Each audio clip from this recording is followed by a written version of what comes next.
Hello and welcome to the Remote Gaming Podcast. I am one of your hosts, Kevin Corkum, alongside the Texas Lone Star himself, Joseph King. Joseph, I think we should dive in. We got a pretty beefy episode today. A lot of things to talk about. We have a state of play that happened yesterday. We have some Xbox price increases again. Borderlands 4 got a patch. There's some cool things to talk about. We have some write-ins today as well, which I'm excited to get to. You can write in and be part of the show. remotegamingpodcast@gmail.com is kind of the best place to get your questions answered. We are on X/Twitter at remote_gaming20. Joseph and I have been doing a pretty good job over the last week or 2 weeks or so, just adding our thoughts, commentary, posting some news. So if you want, to keep an eye on what we're keeping an eye on, follow us over there. We're on Twitch as well. Listen, we haven't done a whole lot on Twitch yet.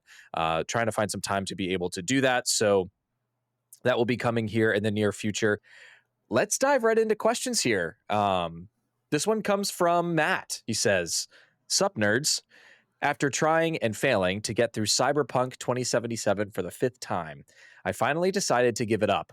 I initially was turned off because of the abysmal performance release on the PS4, but after playing again on the PS5 Pro, arguably the best console performance possible, and following the massive updates and DLC releases, I had to finally admit that I just don't like the game. My gaming time is limited these days, and I don't have much patience for games that don't grab me quickly and keep me engaged. Have either of you had a similar experience with a game, generally considered to be great or good? How much time are you willing to give a game before writing it off? Do you think you give more leeway for one genre, publisher, system than others? Eager to hear your thoughts on the matter." Great question, Matt. Thanks for writing in. Joseph, I'm going to kick this over to you first. I definitely have a few examples of this, but interested to hear what you've got to say. The first thing I want to point out about this question is, I feel bad for this guy for not playing Cyberpunk for 5 times and not liking it, but I get it. Teach their own. I love that game. I'm still working on the platinum. To answer the question, one game that comes to mind is Horizon Forbidden West. Horizon, what a great game. I never finished it. I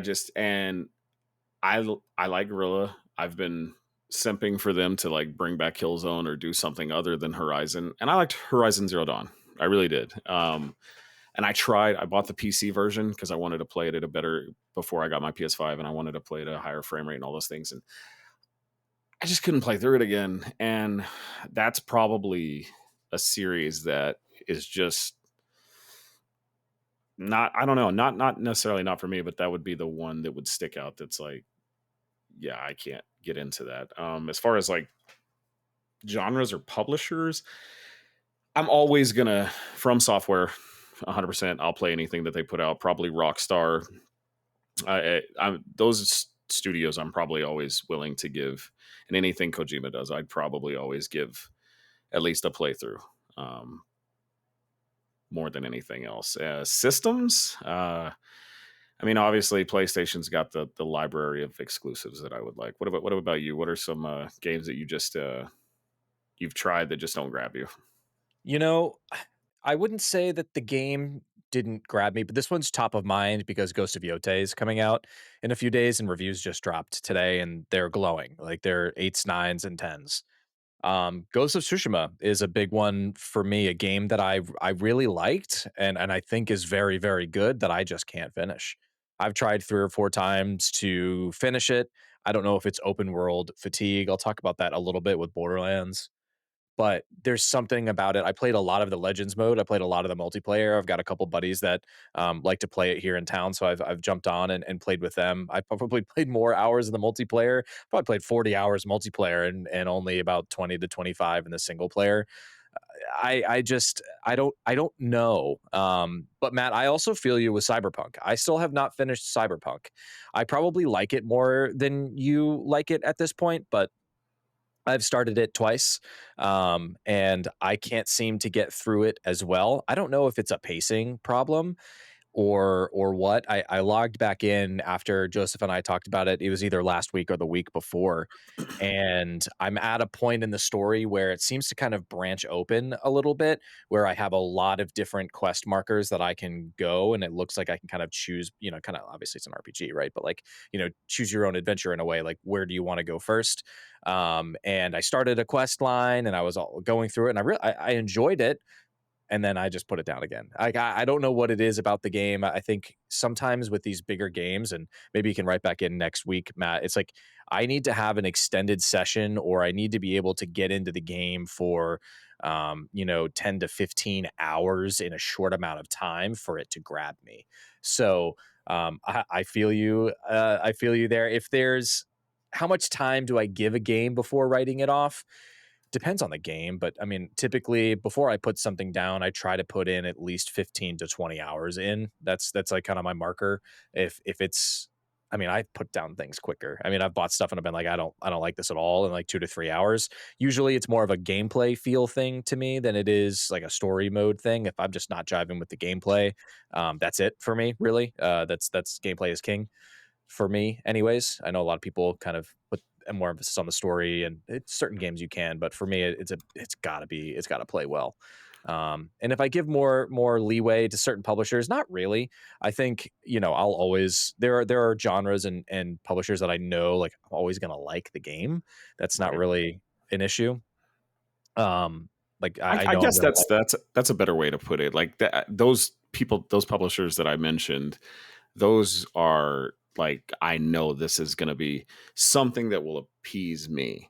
But I'm pretty much down to try anything once. Sorry to interrupt, but yeah, that's a better way of putting it. The way you said no, it. yeah, I think that's a good way of putting it. Yeah, appreciate you for writing in, Matt. Right back in next week. See if there are any other games that you just can't quite finish. But we have another write in here to Two's Company. This comes from Trevor. What's up, nerds? One of my favorite games of all time is Assassin's Creed 4 Black Flag. Not only is it the best received Assassin's Creed game, but it paved the way for games like Sea of Thieves and others like it. Why Black Flag hasn't been remastered is beyond me. Shut up and take my money, Ubisoft. My question for each of you is this: what games are you hoping get remastered eventually, and have you lost hope like I have?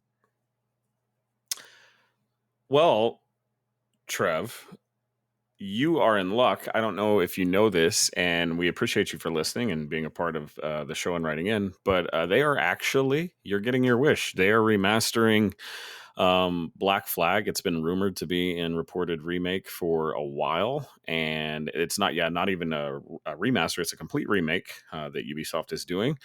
But there was some controversy actually last week. This comes from IGN. Stop removing the modern day. Assassin's Creed fans react as Black Flag remake reportedly cuts everything outside the Animus. Assassin's Creed fans are, this comes via Tom Phillips at IGN.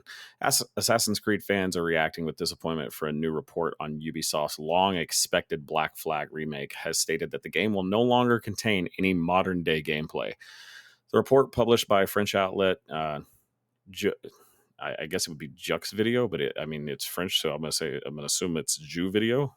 Yeah, who cares? Joe Video states that all of Black Flag's modern day sections have been removed from the upcoming piratical remake, which is currently set to launch in 2026. The original Assassin's Creed Black Flag players occasionally pop out of the Animus to explore offices at Abstergo. Blah blah blah. Pretty much ties reportedly adding extra content from Kinway's pirate era to make up for lost gameplay hours. Other changes for the remake include overhauled combat and gear systems that act closer to other more modern Assassin's Creed games. So from what I've heard, it's going to be more like Assassin's Creed Mirage, not so much Valhalla, which kind of still, I think that's a good thing. I think it would keep the aesthetics and the movement of the original Black Flag while beefing up the graphics and things like that. But yeah, I mean, Trevor, you're getting your wish. So congrats to you, because I can't wait. That is probably, I don't know, would you agree? Is that your favorite Assassin's Creed? God, I like Assassin's Creed 3. What is it? The one that's set in the Revolutionary War, just because of the setting. Right. That's my favorite. And I don't honestly, I don't think Your I played Black Flag. your hat didn't give that away at all. Yeah, no, nothing to do with Boston being the center and setting of it. Yeah, I just, I mean, for me personally, I don't really give a shit about Assassin's Creed. I'm sorry, it's just not my Really? favorite franchise. Yeah, I played the first three, and that was I was like, I get it. And You from haven't there, played any of the newer ones. not You've a single missed. one. I'm gonna say, man, I I'm actually the opposite of a lot of Assassin's Creed fans. Black Flag is my favorite. That was the last one I think that I really truly enjoyed of the old style. It's still my favorite, but Origins is really good. Valhalla is really, really good. It's just extremely long. Like I didn't finish it, and it just gets a little bit repetitive. And I think that's probably why you probably don't like it. It's just the map, open world fatigue, things that you talked about, and things like that. But Odyssey, if you play as Cassandra, the female voice actress that is Cassandra in Odyssey, that game is very good as well. So I actually do enjoy the new style Assassin's Creed more than others. To answer Trevor's question, though, what games are you hoping gets remastered eventually that I've lost hope for? There's two that when we did this podcast the first go around, there were rumored, both of them. And I think you probably could guess just by my love for anything Metal Gear Solid would be the Metal Gear Solid 1 remake that was rumored to be at one point by Blue Point. And also by Blue Point was supposed to be rumored a Bloodborne remake or remaster. And so, yeah, I mean, I would love to play Bloodborne on a PS5 at a higher frame rate. I got the platinum trophy on it on the PS4, but that's my favorite From game probably would be Bloodborne. And so to get Bloodborne, I've pretty much given up because I feel like we'd have seen something by now. It may come eventually, but the fact that it's still a 30 FPS locked gem on the PS4 it sucks. And then, yeah, I mean, I would just love a remake of MGS1. Yeah, I think for me, the Resistance trilogy, I would love remakes of those games. That's something that always stands out to me. I think we need some better shooters with stories like that. I think that's part of the reason I'm enjoying Borderlands as much as I am right now. But yeah, that's the biggest one that stands out to me. I mean, it would be really cool to see some like older Nintendo stuff get remade, like a new kind of reimagining of Mario 64. It's kind of what Odyssey is to like a certain extent, but something like that would be pretty neat. If you Something played old. Galaxy, you wouldn't give a shit about Mario 64, but You're right. I need to play Galaxy too. That's on my dude, there's so many games coming out in the next couple of months. I don't know how I'm gonna fit them all in. I'm getting anxiety. yeah. I really want to play Tactics is one that like I know a lot of people were looking forward to that. I have never played Final Fantasy Tactics, and I think that would be right up my alley. Like I could play that on the Portal. I think that's a perfect couch game for me. So yeah, I mean, there's just Yote's coming out. Arc Raiders is coming out, which is pre-orders now. If you, I mean, don't pre-order games. We've been saying this forever. But they're going to have a stress test on the server, open free to everybody the weekend before. That game is going to blow up. I'm telling you, it's going to be really, really big. It's already like number 5 most wish list on Steam. So it's going to be big. Looking forward to all of those things. But Trevor, thank you for writing in. Um, I'm glad you're getting your wish. That's what we do here. We grant wishes. So Yeah. Yeah. if you If write you, in about something, we're gonna tell you that that is being remade or something like that, hopefully.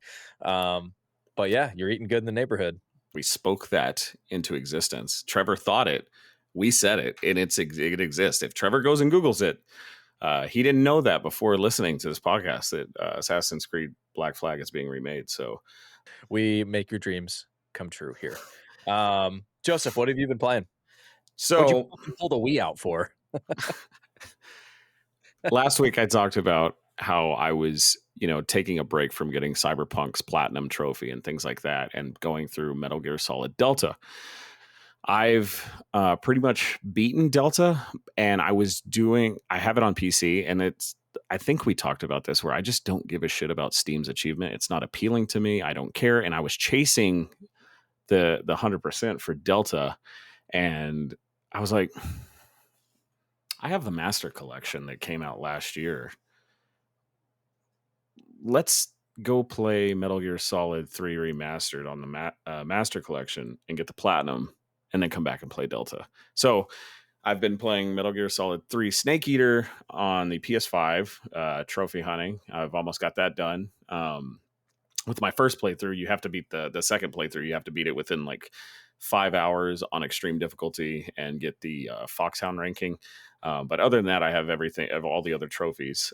So it just put me in a Metal Gear mood, and I was like, I wanted to play MGS1. I think Metal Gear Solid 1 on the PlayStation, that's my favorite Metal Gear. But I was like, man, I have a game. Sorry, there's a fly. I have a Metal Gear game that I think is hated on too much, and I think people are just hardcore for the original, and that is the Twin Snakes for the GameCube.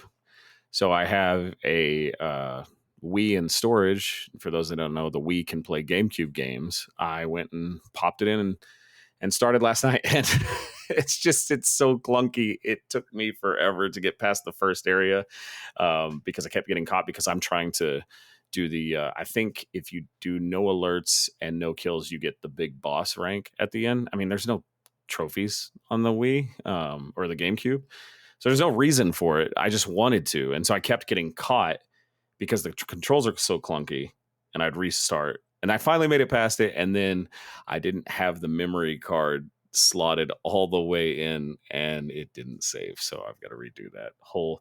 I drove my wife crazy last night by dragging that out of storage, setting it up. Took over an hour trying to get it to run, finding batteries for the Wii controller. It was a stupid mess. I don't know. I've had a long week, but yeah, just backlog Metal Gear and Cyberpunk Platinum one day. What about you? All I've been playing is Borderlands recently. I didn't play a ton last week, but I put in several hours last night and on Sunday night, I think. So I'm probably close to 20 something ish hours now on Borderlands 4. New update came out today, which I'll kind of rope into the end of this. But I'm really enjoying my time with the game. There's, performance issues aside, where you kind of every 2 hours you got to restart the game. I'm hoping this new patch fixes that. They said that it will address a lot of it, so that's great. But dude, the game is just like it just crack for my brain. Like it feels really good to play. The guns are really interesting. The boss battles are super engaging. Every single engagement that you run into with enemies is fun, and it's just a delight to play. Like I just am having such a blast with it. The character that I'm playing is I finally like, kind of leveled up the skill tree enough where it's starting to open up and I can see just all of the different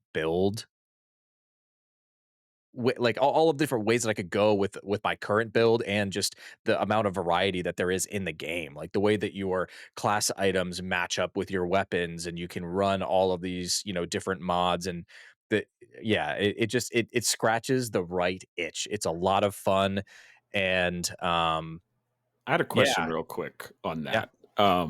You know, I don't know all the characters. I've seen some of the archetypes and stuff like that. With the skill tree, one thing I think that turns a lot of people off from Cyberpunk is you don't have enough skill points, even with the DLC Phantom Liberty. You don't have enough skill points to unlock every skill. Is in one playthrough of Borderlands, are you capable of unlocking every skill in that tree, or is it kind of like you have to be picky choosy? You have to be picky choosy.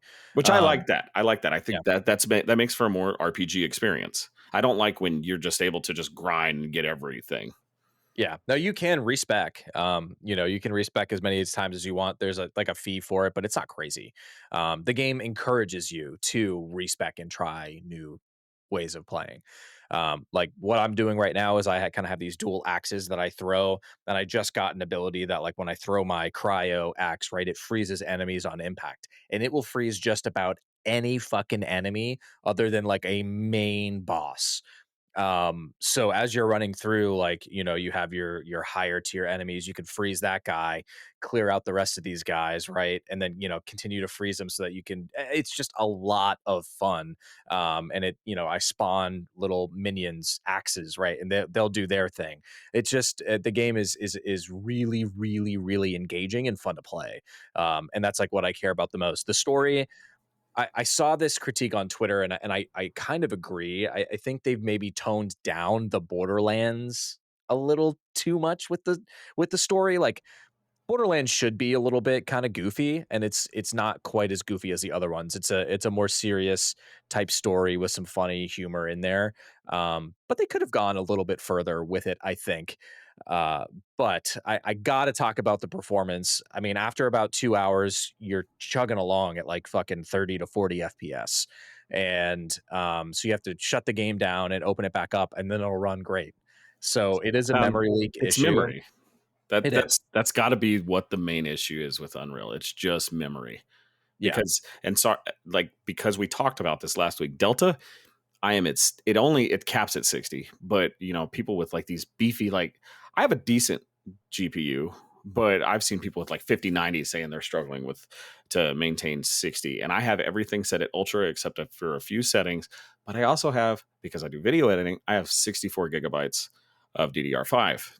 Yep. I'm not RAM capped in any way, and it maintains great. So yeah, I think you're right. I think that UE5, which a game we'll talk about, that's coming out, or I think we'll talk about it. But yeah, it just another. It's a Silent mess. Hill. Yeah, it's a mess. Yeah, I haven't added that. I forgot to add that, but yeah, we can talk about Silent Hill. Let me kind of run through this Borderlands. This is going to be part of the news, but I think it just ties in better here. Borderlands 4 gets FOV slider on console, performance improvements, and gear buffs in new big update. The skinny on this is that they finally added an FOV slider. Thank God. That's what It you're is begging for. God, it's so much better. It came out around noon. I played about an hour today just because I wanted to play with the new FOV so I could talk about it here. A world of difference. And honestly, the performance is not suffering at all at this point. I think I haven't played for about 2 hours, which is when you start to see that degrading factor. But even after about an hour of playing to an hour and 15 minutes, I wasn't seeing the same kind of frame drop. So I'm hoping that a lot of that is alleviated. I mean, I would even take a little bit less frames at this point for the FOV, so I'm totally fine with that. It just makes you're not playing in a fishbowl anymore. It feels a lot more modern. It feels really good. There are also some gear buffs. I'm not going to get into specifics, but they have another patch coming out next week that they're going to change some gear buffs. There's some stuff that's just like, there are a couple guns. There's like one manufacturer specifically, TDOR. Their guns just feel like they don't do any damage. So I think they buffed that a little bit.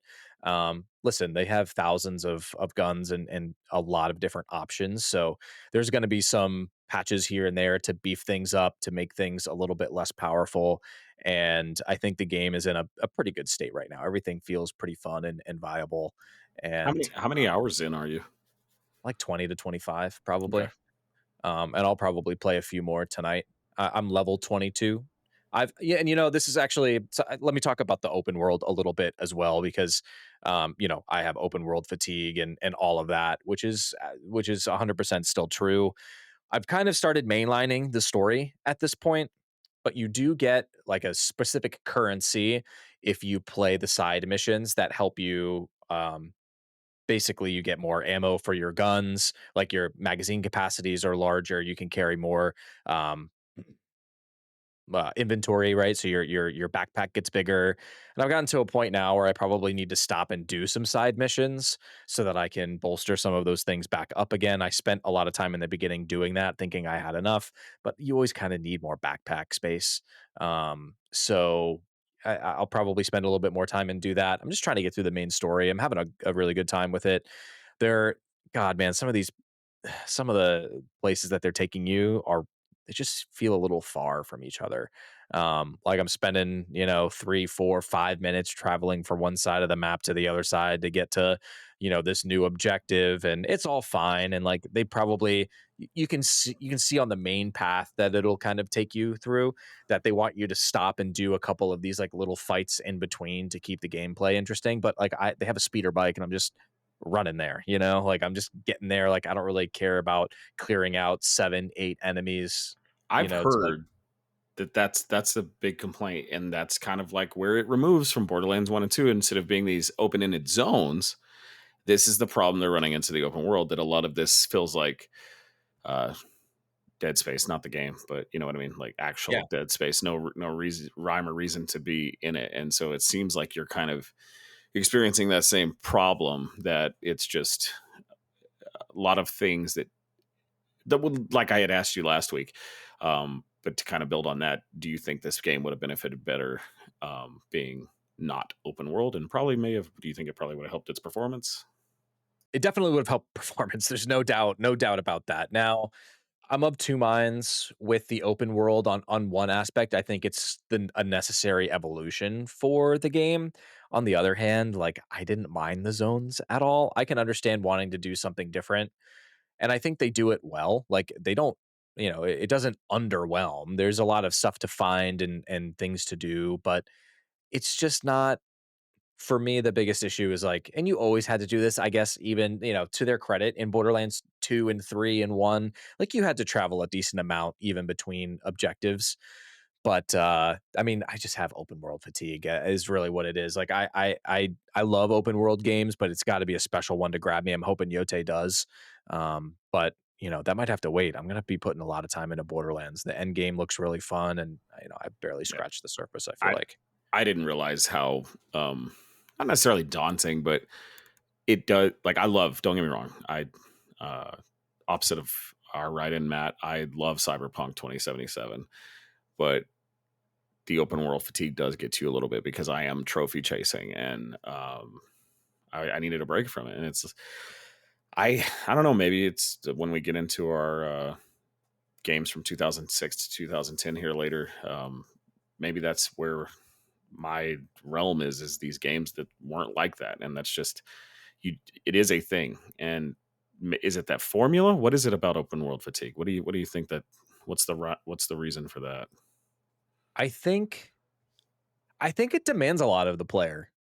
I think it demands a lot to move from one space to another, to choose how you want to get there, to I think there is a lot of downtime, between moving from point A to point B, and it doesn't quite feel like doing it in an MMO, because like in Right. an MMO, like you have like your chat on the side. Like I don't there's something about traveling in an MMO that's not, it just has a different feel to it. I remember So being in GTA 3 and actually like liking to traverse the map, and now it's like every open world game. they're also too I big. give me fast travel. It's just too much. Like I don't want to do it. They're too big. That's the other aspect of it. Like GTA 3, if you go back and play that game Yeah, now, it's like so tiny. it's tiny. That's why you enjoyed getting from point A to point B, because it didn't take you fucking 10 minutes to get Yeah. there. It Yeah. took you 3 to 4 minutes to kind of get to where you needed to go, and there were shortcuts that you could learn along the way. Open world games now, it's all about how big it is and how many things there are to do, and it's like, give me a world that feels somewhat lived in, but that I can traverse and not feel like, oh fuck, I got to go all the way to this new district over here, and like in order to get there, like I want the fastest vehicle possible, so Yeah. I have to upgrade my car, my horse, to steal a car, like that stuff starts to get, after a while, you're playing the game for like 30, 40 hours. And I'm like, oof, boy, like I have a lot of stuff on the fast travel opened up, but like, I don't have this new area that just so happens when I finish this main story quest, it's on I'm on the southeast side and it's on the northwest side and I got to get there.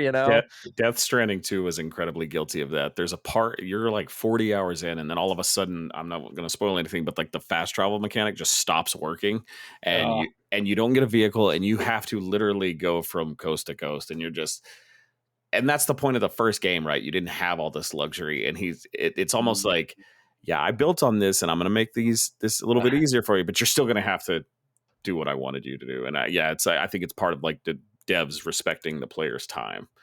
Yeah.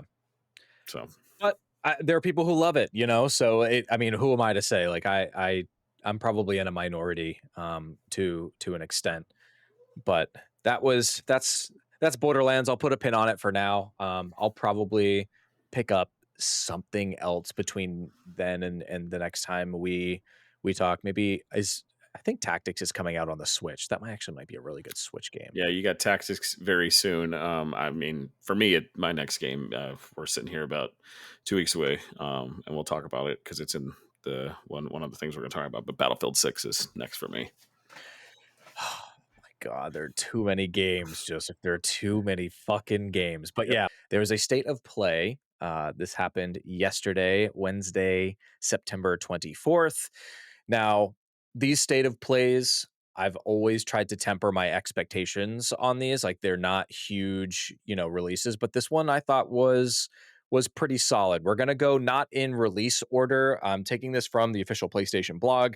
For whatever friggin' reason, they put it in alphabetical order from the games. You brought up Battlefield I 6. thought this was. I was like, wait, this isn't how I watched it. Yeah. Why did they do that? I don't know. Do you want to try to find something that goes in order No, no, no, of how no. they It's okay. fine. I think if people watched it, they watched it. If not, we'll catch up. So Yeah. So in alphabetical order here, the games that they had, the first one was Battlefield 6. They dropped the campaign trailer. I thought this looked really cool. I'm already in on Battlefield. I'll probably buy it on PC though. If I had to guess, I'll probably buy it here on my PC and I'll play through maybe the campaign, but we'll play some multiplayer for sure. I know you were stoked about this. Let me hear your thoughts. it probably like as far as I because it's a mil sim, right? Yep. I don't remember a campaign making me feel that way since COD 4 Modern Warfare. Yeah. Um, they had to do the typical tropes of there's either an Irish Scottish uh, fighter soldier in there at some point, but this looked really really good, and I haven't played a good Battlefield campaign that I really enjoyed since Bad Company. And so this looks. I mean, Battlefield 1 wasn't bad.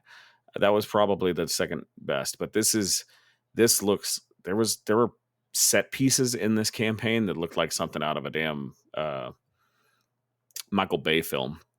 It looked really awesome, and so uh, because you're used to seeing set pieces like this and like COD things, but it looked, I don't know, the tone and seeing was that Brooklyn at one point, like the Brooklyn Bridge or It's something? yeah, I think it's I think it's either I think it's a Brooklyn. Yeah, I think it is a Brooklyn Bridge.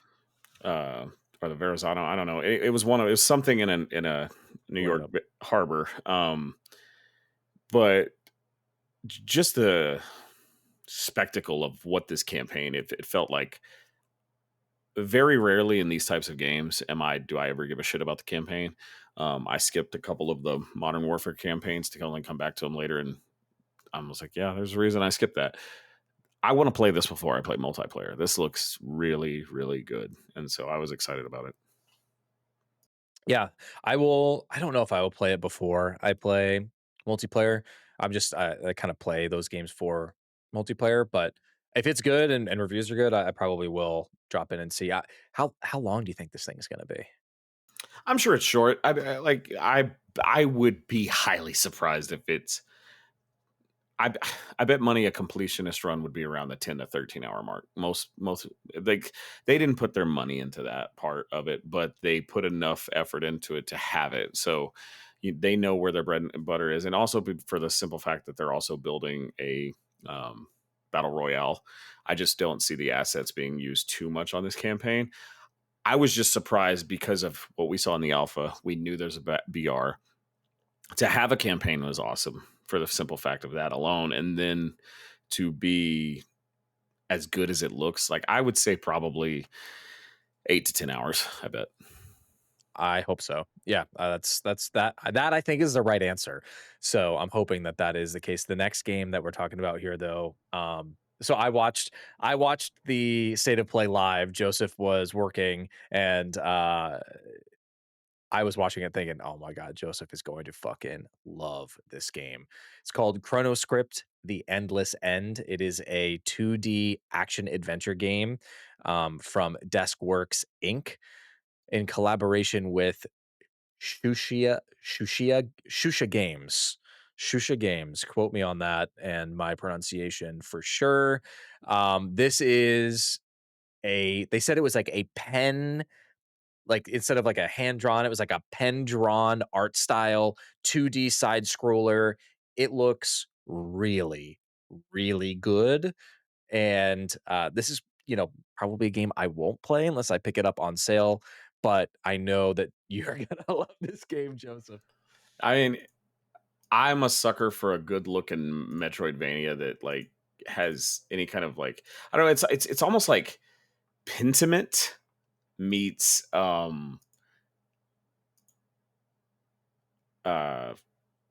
what's the thing? Hollow Knight is what it Hollow looks Knight, like. sure. Yep. It looks so good, and I love like medieval aesthetics of any type, and Victorian, that dark fantasy type stuff, and so this struck all the buttons to me. And then when you saw the pages fall like out of a book, but then there's this like actual 3D rendered background with cinematics.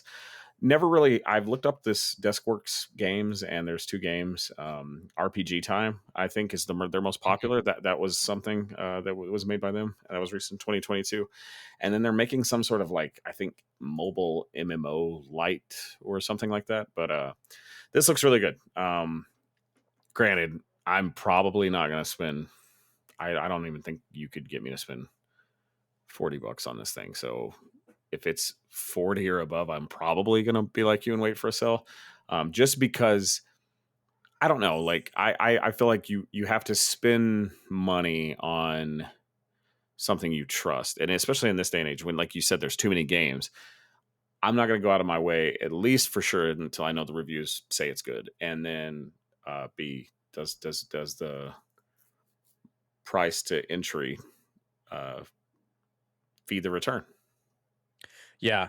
I was just watching the trailer again. It looks absolutely gorgeous, but this is probably a sale game for me as well.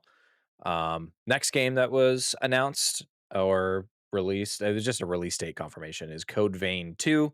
That is it's a Souls-like game from Bandai Namco. If I'm not mistaken, not my type of game. Next game, Crimson Desert. Now this looked pretty cool to me. This comes from Pearl Abyss. They are the developer on this. It is Black an Desert, open the world. MMO. Yeah. Yeah, and it originally was being developed as an MMO, wasn't it? And then No, they made it into a single player game. so this is a spin-off of the MMO Black Desert that's been out for a while. Same team's Got it. making it. It's a Korean MMO. I believe they're Korean. Don't quote me on that, but I believe.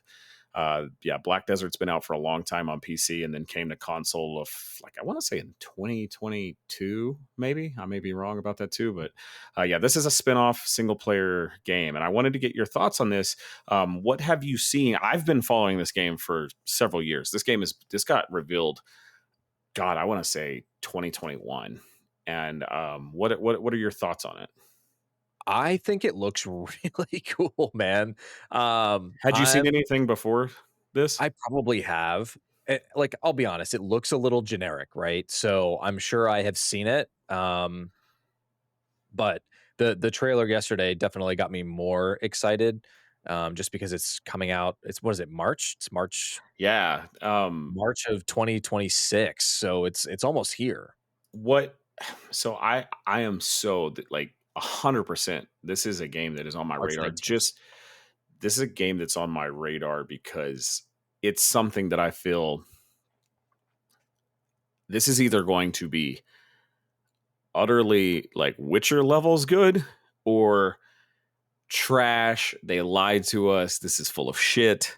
And I'm halfway tempted. It just looks, if you've been following Crimson Desert, the general consensus of people and the statements online is this looks too good to be true.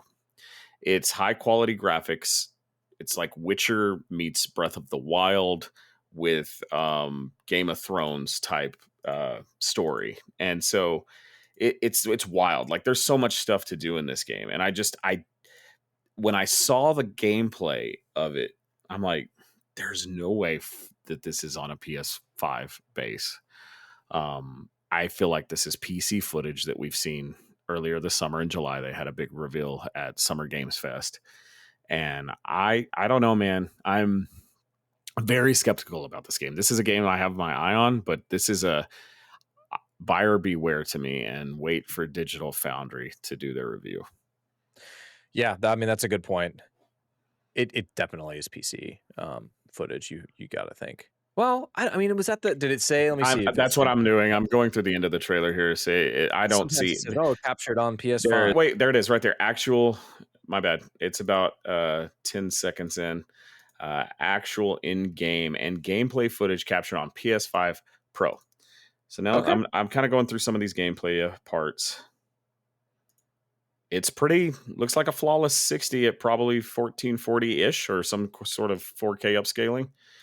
I don't know, man. Like, if I'll say this, if this team did this, I don't care how long it took them, and there is no excuse for GTA 6 or and Randy Pitchford can shove a fork up his ass because this game looks insane to be running that well on modern day hardware. So I don't know. Yeah, no, I completely agree.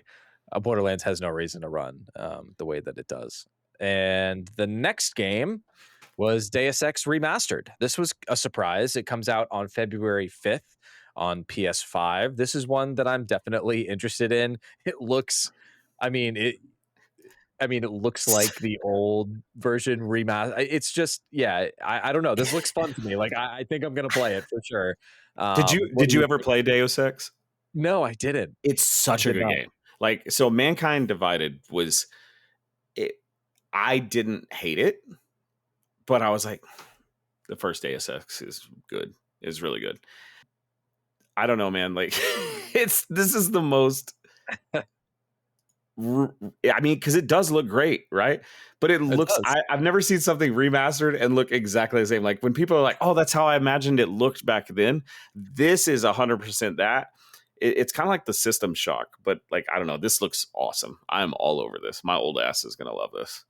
Yeah, it looks super fun. Like I can't wait. So I'll definitely be playing that February 5th. So not too far away. Next game, Dynasty Warriors 3 Complete Edition Remastered. The original PS2 Dynasty Warriors 3 introduced many of the game series core staples. It'll be here on March 19th. This has this just does not look. I mean, I don't care for these games really at all. It is regarded as the best Dynasty Warriors game. I just never played these games. This looks like it would appeal to somebody that likes these, but Yeah, they're not my style game. nah. Um, there is a God of War 20th Anniversary Limited Edition DualSense wireless controller. Yippee. Launches this October. This controller pays homage to Kratos with a design that evokes the legendary Ghost of Sparta's skin scarlet tattoo. So if you haven't seen it, it looks like a white dual sense with Kratos's kind of like face tattoo Yeah. on the right hand side of it. What confuses me, there was nothing else announced Nope. for the 20th anniversary. Do you think, my question, the reason why I want to bring this up, do you think they're planning something like maybe a remaster of God of War 1 through 3? I would really, really hope so. I would really, really hope Because so. I otherwise, love like, those games. that's what you did for fucking God of War. Like, not What just about the Corey 2D side Barlog. scroller? Yeah. Or yeah, you know, like not just Corey Barlog, but like what a slap in the face to David Jaffe. And like, me, that says they're not going to do anything other than this, Yeah. which is Yeah, yeah, really weird. controller. It looks fine. I'm not I paying look at $70 to just get a white paint stripe that you could do yourself. yeah, no, not for me. But cool if I guess you like weird basic controllers. All right, next thing, Gran Turismo 7. I thought this was interesting. Gran Turismo is absolutely fucking massive and arguably the biggest IP that PlayStation has. The series has sold 100 million units globally. That is just absolutely insane. So there's just some new updates to Gran Turismo 7. Let me see, coming this December. Let me see. New features and content, including a brand new F1 race circuits, 8 new vehicles, circuit experience, data logger feature, and more. I don't know if anybody listens to this plays Gran Turismo, but if you do, there's some new stuff coming. It's 100% unequivocally my favorite racing sim of all time. Like Gran Turismo 3 A Spec and 4, I spent hundreds and hundreds of hours in. I love Gran Turismo. And I don't know what it is about this fucking game. Like, does Nintendo secretly own it? Because it never goes on sale. I have been waiting to play Gran Turismo 7, but it has never went on sale. I'm like, maybe it'll come to PlayStation Plus at some point. The game's been out for like 2 or 3 years and it's like nothing. And I want to play this so bad because it looks so good. And I used to do career mode on Gran Turismo 3. I would totally play this. I just am not that type of gamer anymore to where I'm going to spend $70-$80 on a racing game. And that's just not what I'm going to do. But the next announcement is something that I'm really excited about. It holds emotional brevity to this podcast. Halloween. So Ilphonic, the creators of Friday the 13th, are making an asymmetric multiplayer game that looks scarily like Friday the 13th.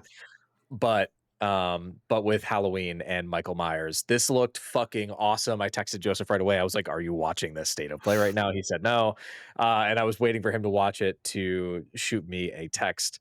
This looks just awesome. Like the characters, the camp, they're the same animation of like them hitting him over the head with a bat and him like kind of falling down goofily. Like if this is a quarter of the game that Friday the 13th was, I will be all over this. I hope it's buggy. I hope it's buggy. I hope you can't get into Windows properly. Like I want the game that you want that same experience. I want the same thing. Like I want that copied and pasted into today's world. I'll buy it on PlayStation and I'll buy it on PC. I'll buy it on fucking Switch too. I can't wait for this. It's going to be a blast. Yeah. So for listeners that don't know, and you always may be wondering, it's like, why is this episode called episode 29? And there's only like 4 of them. Yeah. So we used to do this podcast during COVID, and we talked about how me and Kevin met, and we talked about that when we returned. The first game we ever played when Harry met Sally was Friday the 13th, made by Ilphonic. And if you never played this game, man, PC was bad, but on PlayStation 4, this game was a piece of shit. But it was so fun. And it was buggy. One person played as Jason Voorhees, the rest were campers. And you had to escape. And this is exactly copy and paste. They just got John Carpenter's license to do Halloween. And it looks awesome and it looks great. I hope it is a piece of shit that I just have me and Kevin can have stupid fun with. The abilities, I like that ghost like wisp like travel that they're giving Michael Myers. I'm all over this. Because you used to be able to like transport yourself, right? In Friday the 13th, like if you were playing Jason, like you could like literally like just pop up in someone's face like out of nowhere. It was it was a blast. First of all, they revealed it way too early. Too many games do this. This game is not coming out until September of next year. Yep. And they even put in the description, October 31st comes early to PS5 next year. Why not just fucking release it on Halloween? Yeah. Why not just do that? It's called Halloween. Release it on Halloween. You're releasing it September 8th. Why not do it? Well, because you want the hype going into Halloween. You know, if you release it on the 31st, fucking November 1st hits and it's Christmas. You know, I don't know. Like, I just something about it. It's like, or at least the week before, like around Halloween to do it. But this was announced way too early. When I saw this, I was like, I didn't know that it was next year until today when I was reading the Google Doc, and I was like, man, like, why do companies have to do this? Like, this is a shadow drop game. This is a shadow drop or like 1 week out game. because people aren't. I'm going to tell you right now, like the first game, the server shut down this year because nobody played it. It didn't get enough support. Ilphonic's not a big team. You're 100% right. This is, if you would just say on September 8th, guess what? On September 29th, Halloween's out. Yep. Do that. And it would have the internet would have went nuts. You're capitalizing on that perfect opportunity, that time. Gonna play the fuck out of it. Yep. We'll still play it for sure. But that was really exciting news, and exciting news for the pod too. So yeah, I'm looking forward to it. I'm just looking at the trailer now. A chef's kiss. I mean, it just looks chef's kiss to me. But the next game is The Last Epoch, or Orobis, is coming to PS5. They announced a new expansion that's coming out alongside the PS5 release. This is an action RPG. Looks kind of like a Diablo clone to me, along those lines of that top-down RPG. Looks cool. Path of Exile. Yeah. Yep, Path of Exile-ish, but not Path of Exile's like I played a lot of Path of Exile 2, and I probably played 35 to 40 hours of it, and I went back to start a new character. And I fucking like couldn't get out of the first like 2 areas. I died like 3 times. I was like, "Ah, fuck this, I'm out." It was rough. I played a lot of it, and then it was a little too much for me. But if you're into that kind of thing, I really like Diablo 4. I know that's super unpopular. People hate on Diablo 4. I fucking loved it. I thought it was awesome. It's a little bit more of that casual experience that I was looking for out of a game like that. But this looks cool, honestly. Like I might play this. It's either anything these days, or either a BR, an extraction, or a Diablo clone. Nothing else. But this looks good, and for console players. And I'm with you in the camp that I actually enjoyed Diablo 4. I thought it was a good game. I played it, beat it. I did it on PlayStation 5. It was great on controller. It was the first Diablo game I've played on console, and I was like, wow, this controls really well. If they ever add Paladin, which, why the fuck, Blizzard, have you not added Paladin or Crusader to Diablo 4? If they ever do that, I will 100% come back and platinum Diablo 4. But it's a great game. Let's talk about, let me see here. So Flight Simulator 2024 is coming to PS5. This is a Microsoft PC exclusive that's going to come. And then there are 2 games here. The big one, and then there's also Saros, which is Housemarque's new game. Looks a lot like their last game, which is escaping me at the moment. Returnal. Thank you. Looks a lot like Returnal. Looks really, really cool if you're into that sort of bullet hell. Yeah, the Saros is more Returnal, which is not a bad thing. One thing I wanted to say about this is like it's Returnal but very orange. Honestly, when it came out, I thought it was Doom. I thought it was something Doom related. Yeah, it does look incredibly orange as I'm rewatching the trailer here. Yeah, I mean, it looks fucking cool. I need to finish Returnal. That's another game that I haven't finished. But the big game that we should talk about here is Wolverine. So Insomniac finally released a trailer. Honestly, they released more than a trailer. It was gameplay. There was a lot that came along with this, and I think it was necessary to do so. We've known that this game changed game directors. I think it fell in good hands. I really liked what I saw. I think both of our main worries with Wolverine was that it wasn't going to be violent and visceral enough. It is going to be. If you've seen the trailer, I mean, it looks incredibly Logan, incredibly Wolverine. I'm really excited about this. I can't wait to hit square 1,000 times and fucking hit people over and over and over again. It's going to be great. It looks polished. It looks it looks like it's going to be fun. The environments were really rich. The storytelling looks cool. I have nothing but excitement for it. But I know that this is one that you were really, really looking forward to as your Correct me if I'm wrong, but you're a big Wolverine fan, right? You're a big Logan guy. He is my second favorite Marvel, or excuse me, my third favorite Marvel character. I'm a big Marvel guy. Spider-Man, Deadpool, Wolverine. Became a fan of Deadpool because of Wolverine, not the movies. I'm talking about the comics here. Growing up reading, which I love the movies, don't get me wrong, but that I've been a Deadpool fan for a very, very long time. I have the first issue. I paid a lot of money for it. I'm hoping at some point we have either I hope Charles is in this. I hope Jean Grey or any of the other X-Men. I'm curious of when, like, are they creating their own timeline? This game got announced in 2021, and I know it's had development hell. It's the same director that did Infamous who's doing this now, and I don't know. Like, it looks, what we saw is good. I'm worried this is going to be I don't think they're hitting that March window. From what I saw, it, like I said, captured on PS5 Pro. There was some anti-aliasing issues that I saw. There was choppy frame rate, and I'm wondering how much of that is YouTube compression from a live stream, right? Sure. But something I, about this just feels off. The visceral and the violence and everything. Yes, they got that. This voice actor that I've never heard of before, I think he's going to be great.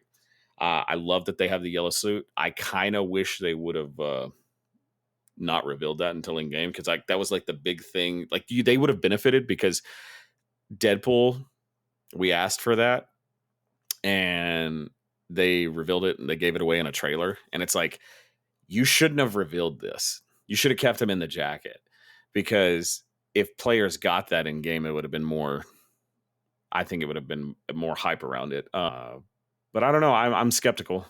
I hope it's better than I thought, and I just hope it tells a good story, and I hope we get some more X-Men cameos. But I don't think it's going to hit that March date. I really don't. yeah, I'm hopeful. I think they wouldn't have said it if they weren't confident. The game's been in development a while. We could be looking at an earlier build, hopefully. Right. Honestly, I didn't take it didn't stand out to me, I guess, that it was running at 30 FPS, but I'll go back and I'll watch it again Maybe and see maybe what I I'm think. maybe I'm wrong, but it just, something felt off, and I can't put my finger on it. Yeah. I mean, I think doing a Wolverine game is a tall task. I think he's just a tough, Spider-Man's a little bit more dynamic in the way he can engage in different fights, and I think that's why Superman games don't work very well, because you're fucking Superman. Like, let's hit you with my laser beam eyes. Like I think like Wolverine on the flip end of that is like he's got his claws, and like he just is visceral and very up close. So I honestly would love this to be a little tighter on the story aspect of it and be around 15 to 20 hours, That'd be good. instead of something longer than that. But we'll see. I mean, hopefully this doesn't turn into a trilogy, um, but it probably will.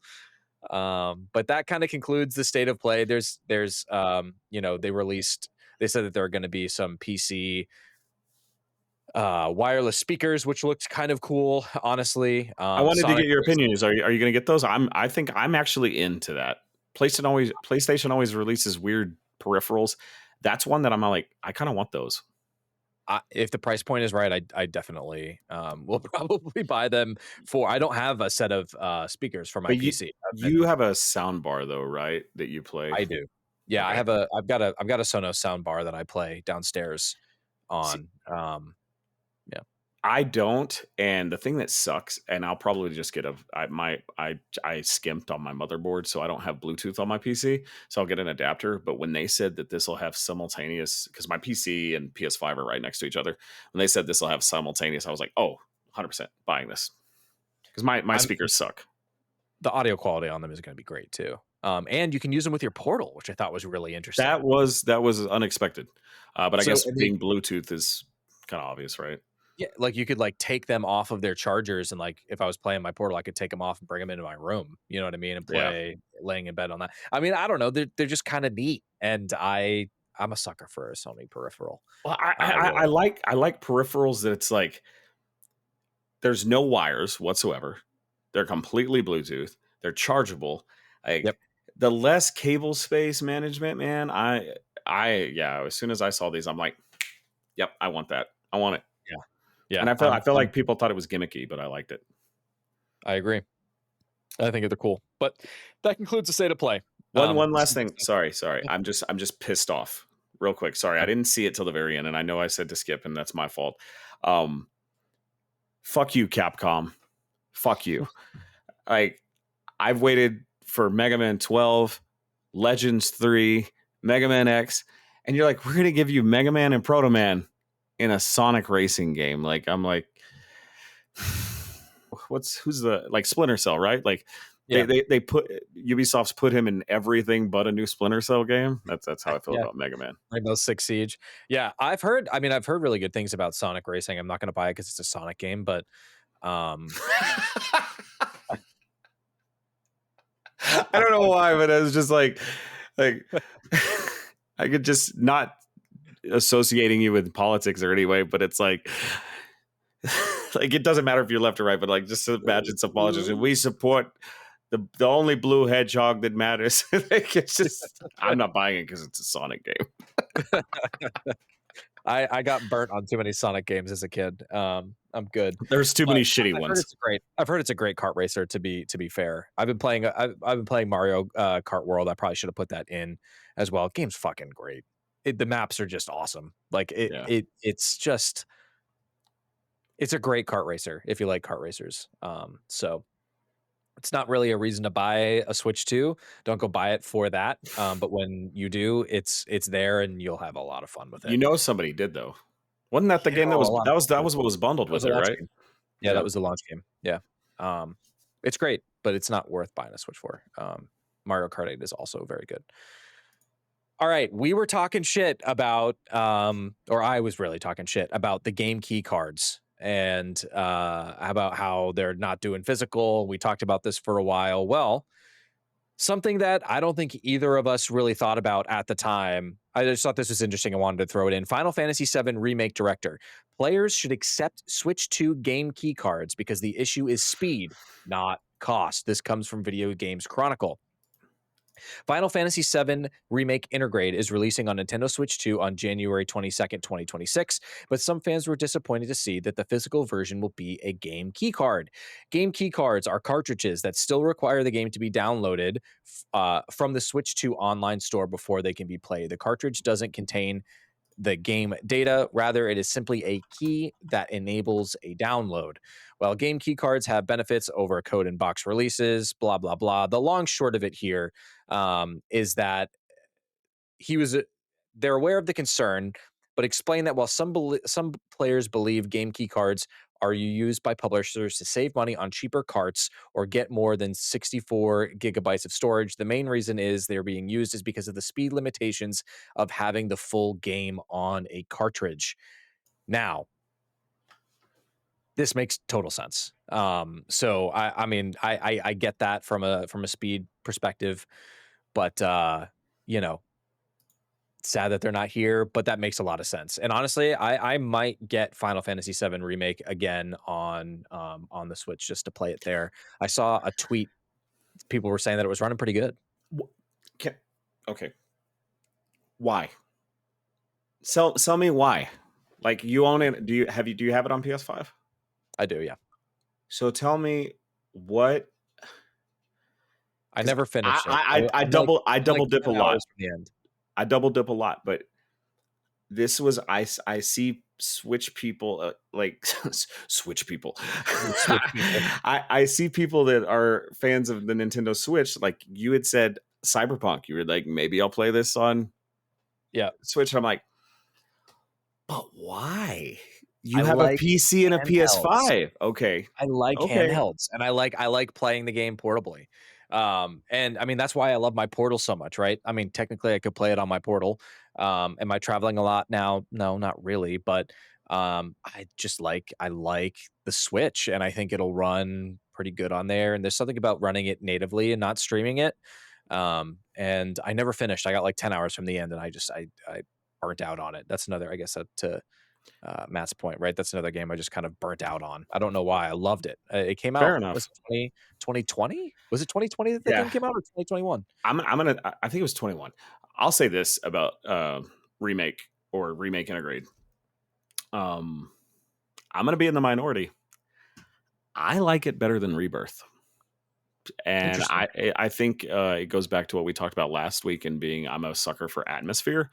Um, being in the city and going through everything, and just the story beats, it's more cohesive, even though it's technically the prologue to the main game. That was always, maybe it was because when I was younger, when Final Fantasy 7, I remember I got Final Fantasy 7, I borrowed it from a person at school, and I played it, and I just like, JRPGs aren't my thing, and I gave it back. But I got to the open world, and I just got so lost. I didn't have a guide. This was really before the internet.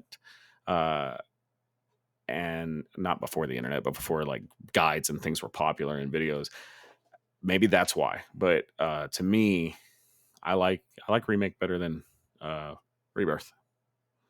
Rebirth's great. Did you finish Rebirth? Mm-hmm. Yeah. I didn't finish that either. Yeah, I'm excited. I'm gonna 100% buy the. They're gonna release it into a one disc or one thing collection, and I'm hoping that it's seamless and you can play from start to finish. Is what I hope. God, that's gonna be a 400 gigabyte game. Yeah, that's gonna be hefty. Yeah, I mean, I love both of them. I put like 35, 40 hours into Rebirth. Didn't finish it. Need to finish that too. Yeah. I don't think we covered this, but Xbox console prices are going up again in the United States. I'm just going to read these off. The Xbox Series S is going to now be, the 512 gigabyte version is going to be $400.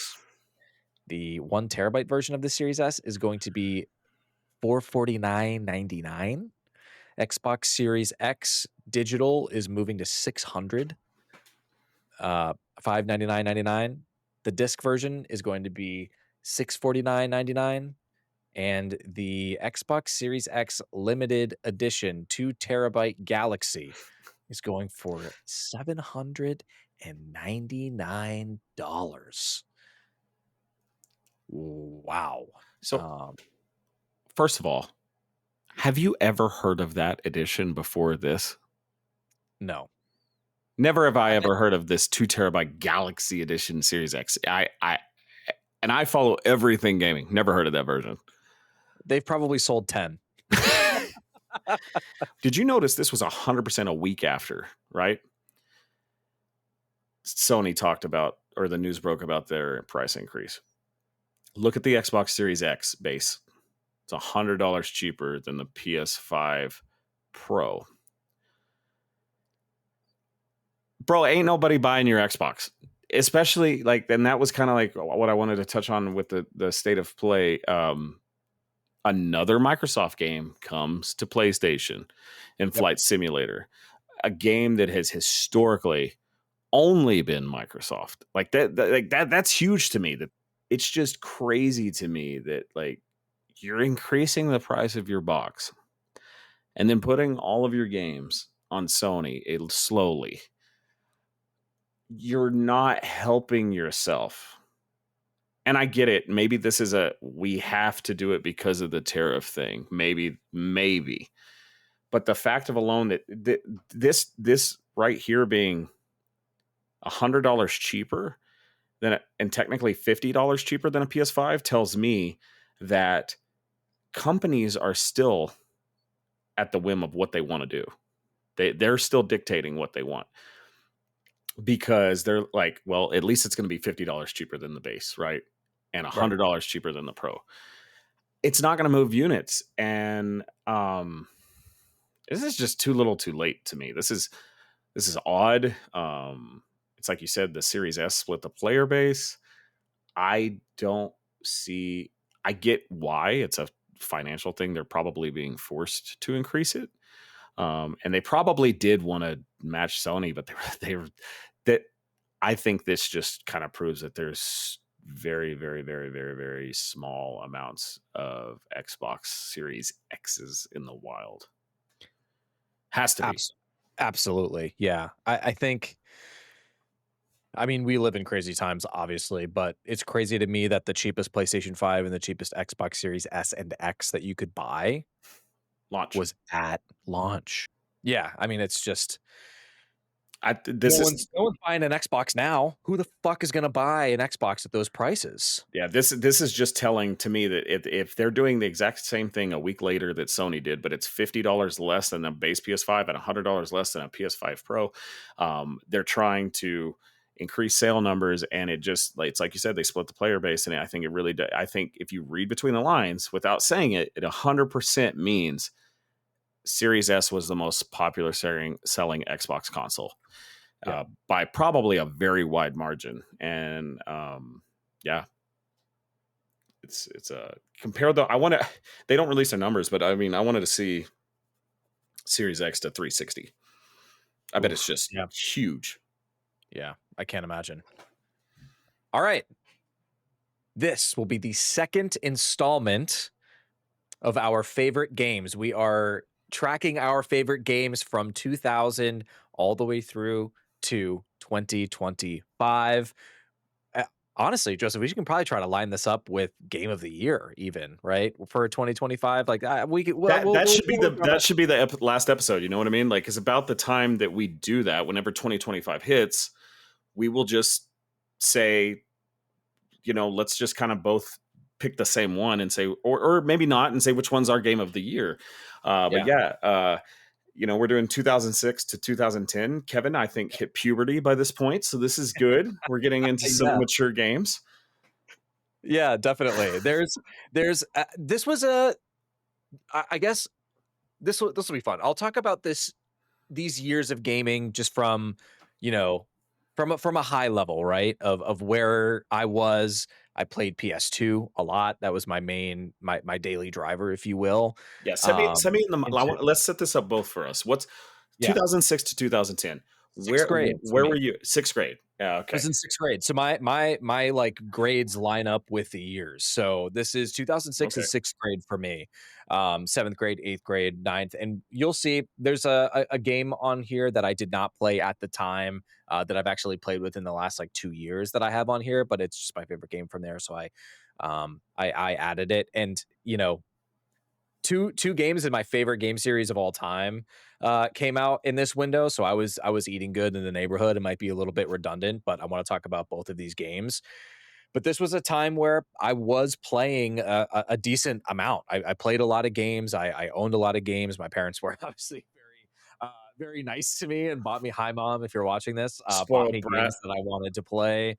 Got a lot for Christmas and stuff like that, right? So I used to read the magazines growing up, and I was on IGN. I knew I was very well connected. This is around the time I probably started listening to gaming podcasts, right? Probably at the end of this, like around 2010 is when podcasts really started to maybe come out, like from my memory. So I started listening to Podcast Beyond and kind of those older school Beyond those older school podcasts. So I'm really excited to dive into these. Joseph, you kick it off. Like, where were you? What were you playing? Like, what was your general gaming consensus around this time? So you said, what grade were you in? I was in sixth grade in 2006. I was a senior in high school, 2006. I graduated in May of 06. And for me, I like everything we talked about before. I've gamed my entire life. But I would classify myself as a hardcore gamer after high school. That's when 2007, I got my first real, it was a PC I got for college as a gift, and it could run one thing, and I'll talk about that really pretty decently back then. And I played that. I played a lot of PS2. Loved the games that I talked about in our previous episode. But this is where Joseph became the gamer he is today. Yeah. So 2006, big year. The Wii released. November 19th, and the PS3 released November 11th in 2006. So this was a big year. I remember I got the PlayStation 3 for Christmas. I got MLB, the latest MLB was it the show at that time. I got a bunch of games, and I remember I'll never forget that Christmas. I just sat down. I had the fat PS3 as they call Oh it. yeah, Man, that oh yeah, with the Spider-Man 3 font or the Spider-Man font they ripped off. Spider-Man, Sony yeah, 100% ripped off, but it was this. But Sony made that movie, so who ripped off who? exactly. Yeah, and apparently the thing took more power than a refrigerator. Dude, it was I so mean, loud, so loud. it was awesome. I loved it. But some of the most critically acclaimed games: Legend of Zelda, Twilight Princess, Elder Scrolls Oblivion, big game, Guitar Hero 2, Okami, Bully, Gears of War, Dead Rising, Saints Row, Super Mario Brothers Wii, Vice City Stories, great game, Metal Gear Solid, Portable Ops, Splinter Cell, Double Agent, Wii Sports, Resistance, the original Resistance Fall of Man, Rainbow Six Vegas, Yakuza 2, Pokemon Diamond, and Persona 3. So this was a pretty big year. Obviously, some of these are release titles. PlayStation 3 notoriously didn't have the best release out of the gate as far as games are concerned. Resistance Fall of Man. I don't know if that was a launch title. I believe it was. But I mean, arguably the biggest one here is Wii Sports. I think like there are more copies of fucking Wii Isn't Sports that? out there than anything else because it was bundled with the Wii. It was that. What was that game that they fucking buried in the New Mexican desert back in the 80s? What was it, like ET or something? Have you heard Yes. that story? There were so Yeah. many copies of ET for the Atari that they just buried them. Like Wii Sports was everywhere, and like they were giving that shit away, like not even with Wii's, and like yeah, that game was everywhere. Yeah. So, Joseph, kick it off with your favorite game from S- '06. So this is gonna blow a lot of people's minds because it's the most, like, as far as gaming goes, unpopular opinion. Uh, this generation of consoles, the Xbox 360, and I'll even admit it won. Right, it was the better console. It probably had the better library in terms of third party for sure. This was the when Sony really started doing like their first party thing with the PS3. But before the PS3 came out, I had a 360, and this game came out in August of that year, and holy shit.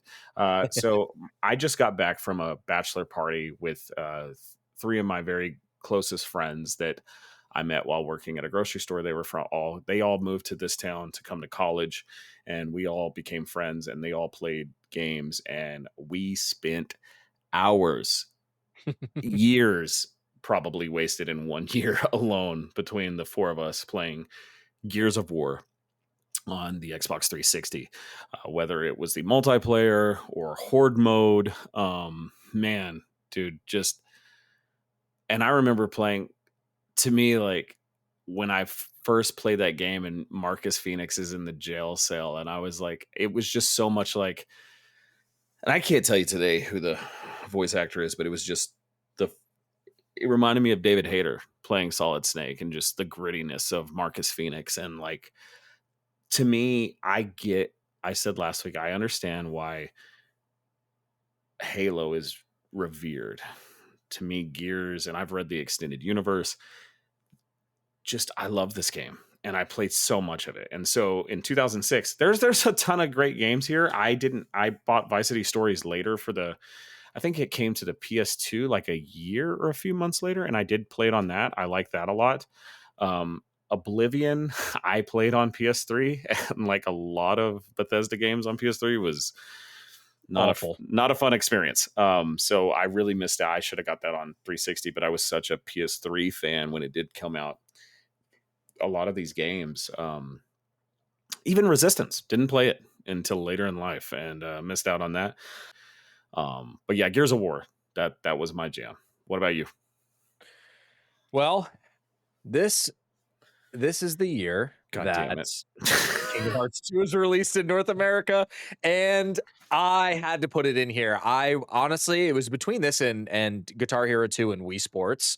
I played fucking so many hours of Wii Sports. I played so many hours of Guitar Hero 2, but I can't not put Kingdom Hearts 2 in here. It's the best Kingdom Hearts game by like a mile and a half. The gameplay is like they took everything from Kingdom Hearts 1 and made every aspect of the game better. The combat is better. It's more fluid. The story is, just as fucking crazy as the first one. But I have to put Kingdom Hearts 2 in here. I won't talk too much about Kingdom Hearts. I talked about it a lot last week. But have to go Kingdom Hearts 2. It's regarded as the best Kingdom Hearts game by pretty much every single person who likes Kingdom Hearts. And if they don't say Kingdom Hearts 2 and they say something else, there's only one other option. But I won't spoil that because it could be my favorite game. No, I'm just kidding. I'm not putting another Kingdom Hearts game in here. You know what I want? You know what I want to send to you? Just to let you have it. I don't know why I have it, but last night, I told you I dug the Wii out. Yep. I have all my old games tucked away, and for some reason, I have that glossy covered. It's the original PS2 Kingdom Hearts 2. I have it, and I will be more than happy to just send that to you to have on display because it's in pretty pristine condition. And I'm never gonna. Why do I have that? I don't even know why. I think it was when I thought, let's see what this is about, and I bought it, and never really. Yeah, so you're more than welcome to have my Kingdom Hearts 2 copy for the PS2. I will gladly take it. That cover art is really good, but it's not as good as the first one. I love that first. I mean, Right. they're all really good. The art style of Kingdom Hearts is way cooler not in game than it is in game. You know what I mean? Like just the way that the characters were hand drawn and stuff. I just think are fucking. I just think it's interesting. But yeah, that's enough about Kingdom Hearts. I can't even remember the main character's name. Let me see if I can. Sora. Okay. I was gonna see if you let me guess. I was gonna say Yuna, but that's like the chick from Final Fantasy X. Yeah, same. I mean, honestly, same hairstyle. Same And you can person. honestly, there's so much as I'm playing through Final Fantasy X on the Vita. There's a lot of similar because it was Tetsuya. Well, it was Nomura about the same director, same time frame. Like I think they were released like Kingdom Hearts 1 and Final Fantasy X were released like within months of each other. Which is just like Squaresoft is or Square Enix, I guess now, but they were crazy about releasing games. They remind me of back then how FromSoft is today. It's like, how did you guys release Elden Ring and Dark Souls 3 and Bloodborne in all this amount of time? And Sekiro. It's crazy, but there's a lot of similar design language. A lot of similar design language between the two. It's almost uncanny. Let's move on to the next year of 2007. BioShock, Halo 3, God of War 2, Portal, Mass Effect, COD 4 Modern Warfare, Super Mario Galaxy, Uncharted, Drake's Fortune, the OG Assassin's Creed, Crysis, Rock Band, Guitar Hero 3, TF2, which is Team Fortress 2, The Witcher, Stalker, Shadow of Chernobyl, Skate, Crisis Core, World of Warcraft, The Burning Crusade. This 2007 is an unbelievable year for video games. There are so many classics here. It's kind of impossible to choose one, in my opinion. I mean, you could go BioShock easy. You could go Halo, God of War, the original Assassin's Creed, which I loved, Galaxy. There is no wrong choice here. I really struggled to pick a game here, to be honest, because I think the game that I chose, I don't think is the best game on this list, but I think it was the most impactful game for me at the time. I think Halo 3 is a better game. I think BioShock and Mass Effect are the two strongest choices here, in my opinion. I love the original Mass Effect. I think it's so good. It's just the story is so engaging. It's so fun. And BioShock is obviously BioShock. Like nothing is BioShock. So it's really difficult to pick a game, but I'll kick it over to you first, because I think you've got a lot to say about this one. Honestly, I have more to say about the things I didn't pick because I'm with you. There are 3 games that, and actually I'll say 4, that I think I could have picked. BioShock, obviously, phenomenal game. I didn't play it at launch, and so that's why I didn't pick it. The one I did play at launch, God of War 2, was awesome. Yep. Personally, I liked God of War 1 more. And I God of War 1 always holds a special place in my heart. I can't remember what came out that year that I picked over it, but I still like God of War 1 over God of War 2. Call of Duty 4 Modern Warfare. This game is why this has been the best-selling game every single year. Yep.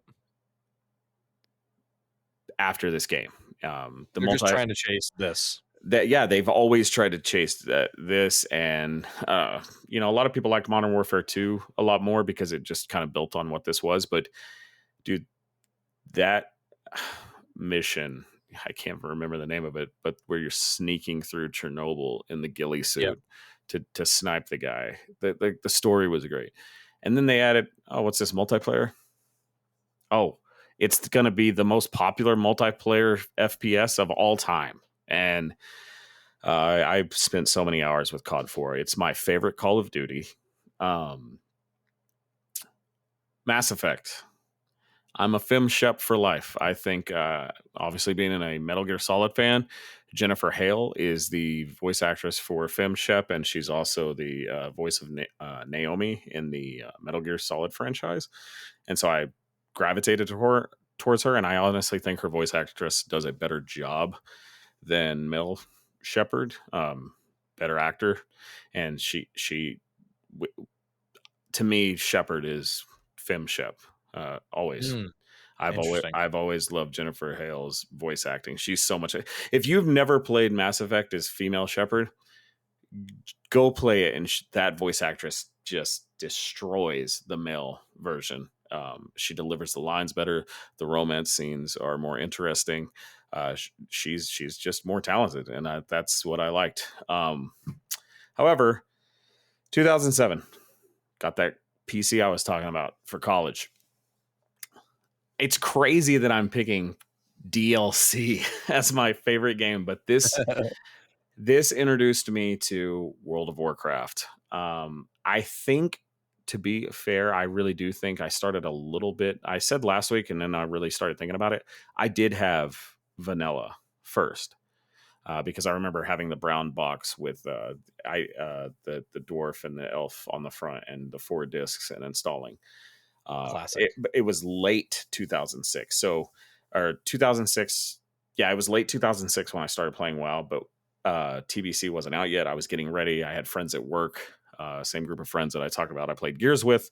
We're also playing EverQuest and switched to World of Warcraft. And man, I lost hours. I am still a fan to this day of the lore of World of Warcraft, which is crazy for people like fans of the game. They don't like the lore, and that's all I care about. I'm such a sucker for high fantasy.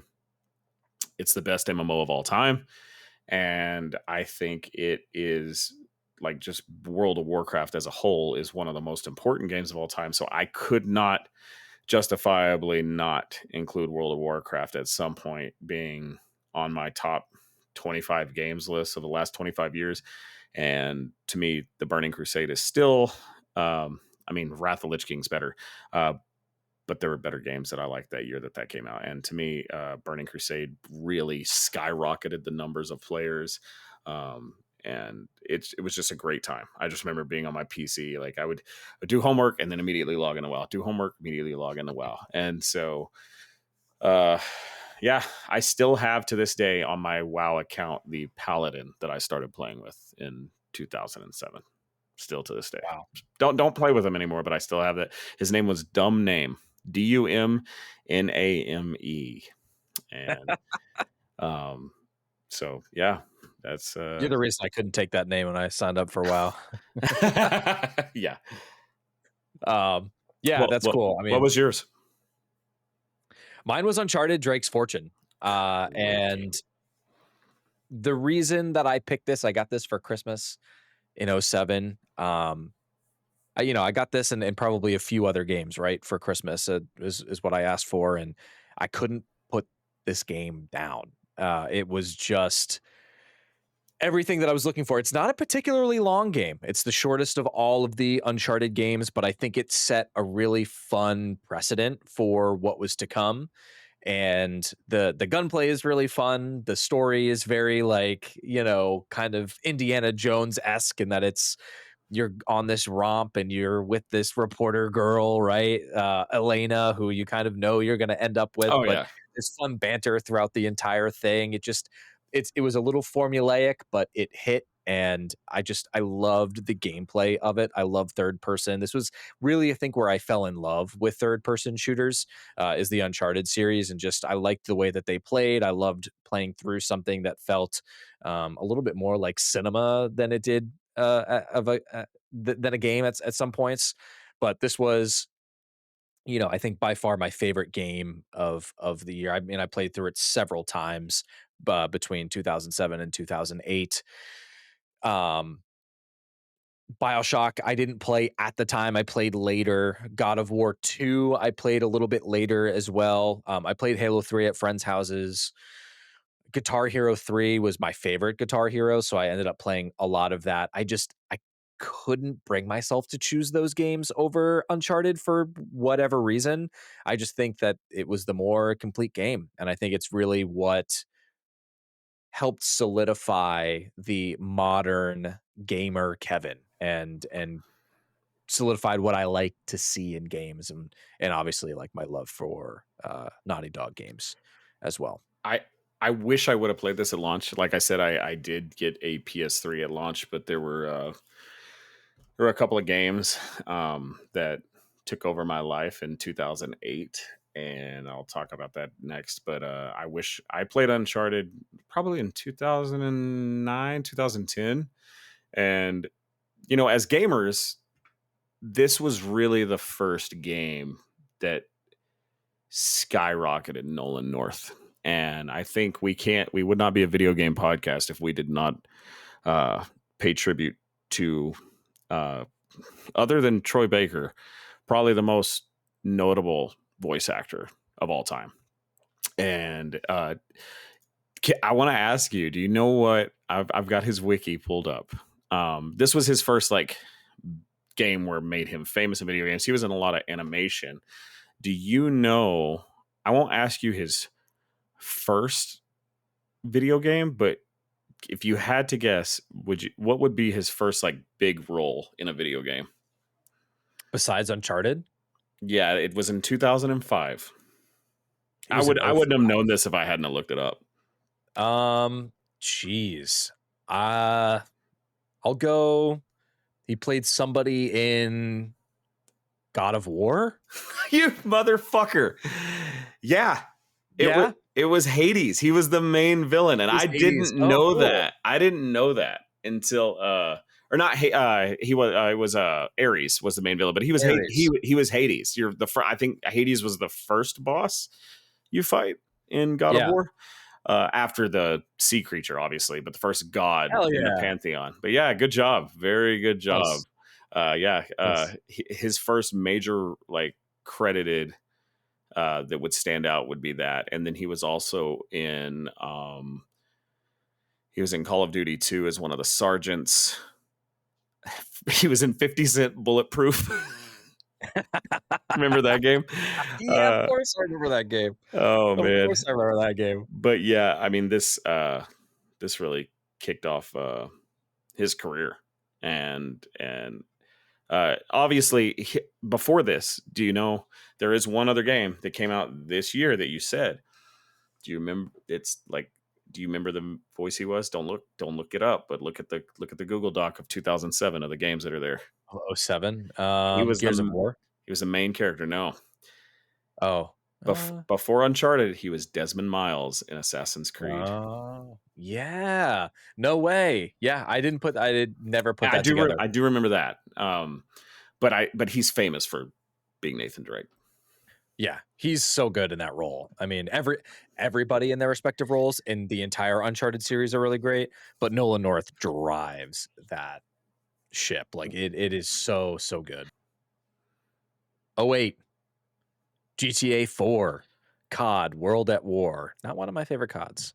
MSG4, Guns of the Patriots, Fallout 3, Super Smash Bros. Brawl, Gears 2, Saints Row 2, Star Wars Force Unleashed, Persona 4, Fable 2, Devil May Cry 4, Left 4 Dead, Dead Space, Battlefield Bad Company, Spider-Man Web of Shadows, Resistance 2, Far Cry 2, Pokemon Platinum, Alone in the Dark, Army of 2, Mega Man 9.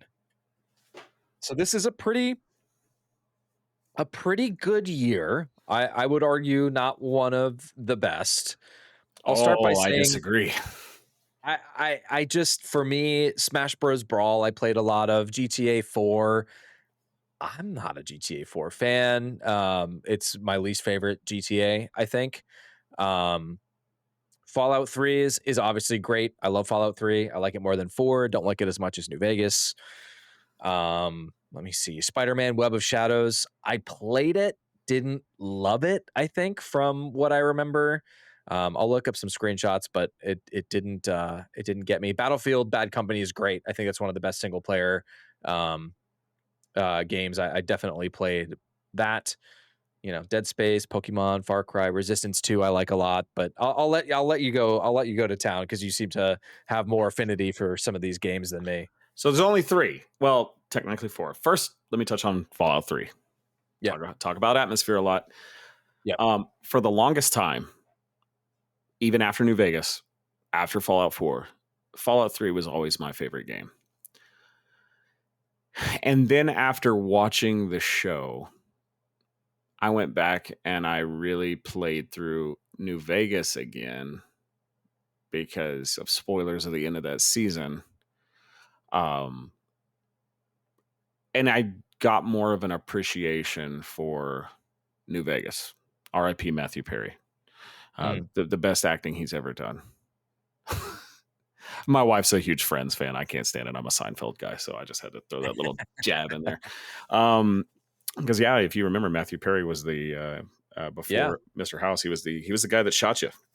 I love Fallout 3, and aesthetically, it's still my favorite. And if they remastered that and made it dark and gritty, the Capital Wasteland,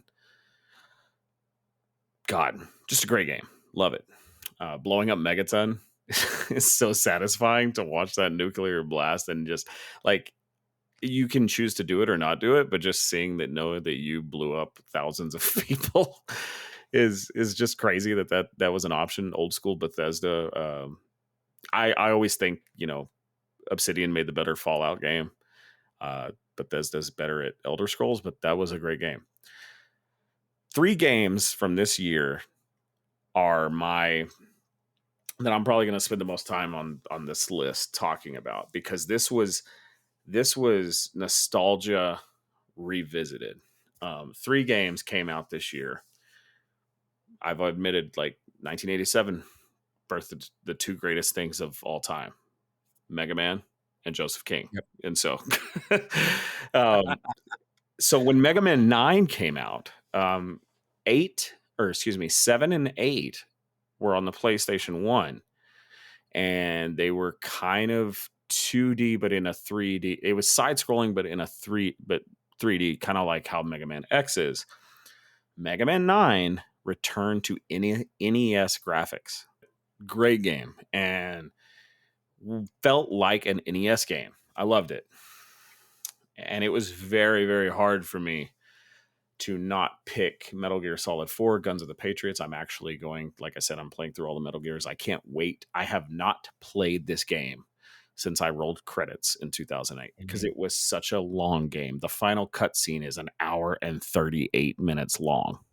Oh my God, dude. What the fuck? The final cutscene's over an hour and 38 minutes long, including with credits and everything. And the final cutscene, it's an hour and 38 minutes. And so, or something around there. I'm ballparking, but it was over an hour and a half for sure. And I love that game. So I can't wait to go back and play that as an adult and experience the themes because it tied up everything of the Metal Gear universe. However, like I said, nostalgia. We were used to when Grand Theft Auto first came out, you had the top down on the PS1, nobody fucking played it. I don't give a fuck who you are. You didn't play GTA 1. You played GTA 3. If you liked GTA from the get-go, you played 3. Nobody knew about 1 or 2 or London. That was I played those games. I played GTA 2 was the first Grand Theft Auto I played. Don't remember it all. Didn't even know I was playing GTA until after 3 came out. But then we get this PS3. These graphics are crazy. I no-lifed GTA 4. I beat it so many times on the story. Niko Bellic is probably, in my opinion, outside of Tommy Vercetti, the best protagonist in all of GTA, and probably from a writing perspective is the best GTA protagonist of all time. And I'm curious to ask, and I'll finish my thought, and then I'll ask you a question. But again, atmosphere, that gritty, grimy New York City, the haziness of it, the car controls were a little bit off, and I think that's where it lost a lot of people. They fucking sucked. They weren't just off, they sucked. The controls in GTA 4 were horrible all the way through. I completely disagree with you, but I do understand that it was just not what you were used to, and I think that's what turned people off because 3, Vice City, Liberty City Stories, Vice City Stories, San Andreas, all 5 of those games controlled exactly the same. And this just, you had a new targeting system. You had the eating thing, like the cars. I get it. I totally get it. I totally understand why somebody would not like this game. This is the best Grand Theft Auto game ever made, bar none. 100%. No, I can't wait. There's rumor that it's being remade or remastered. I challenge you to, if you find it for the cheap, get it on PC and make sure you set it. Don't go over 100 frames. You cap it at 100, you're good. If you go over 100, it gets all wacky and it moves weird. Or wait for the remaster that's allegedly coming. I've heard rumor that that's coming next year. It's the best Grand Theft Auto game, and the story is phenomenal, and the characters are great. And then something happens that's never happened in Grand Theft Auto. Before we get a new game, we get these DLCs, the Lost and the Damned, which is okay, but the Ballad of Gay Tony, yeah, is that's the big such a fucking good addition. Like it's a whole. It was like, how a lot of people say Blood and Wine is literally a whole other game. Ballad of Gay Tony could have been its own game. It's so good. And I don't have enough good things to say, but I will say this real quick before I ask you my question. A lot of people don't remember this. GTA Online was introduced in GTA 4, and hours.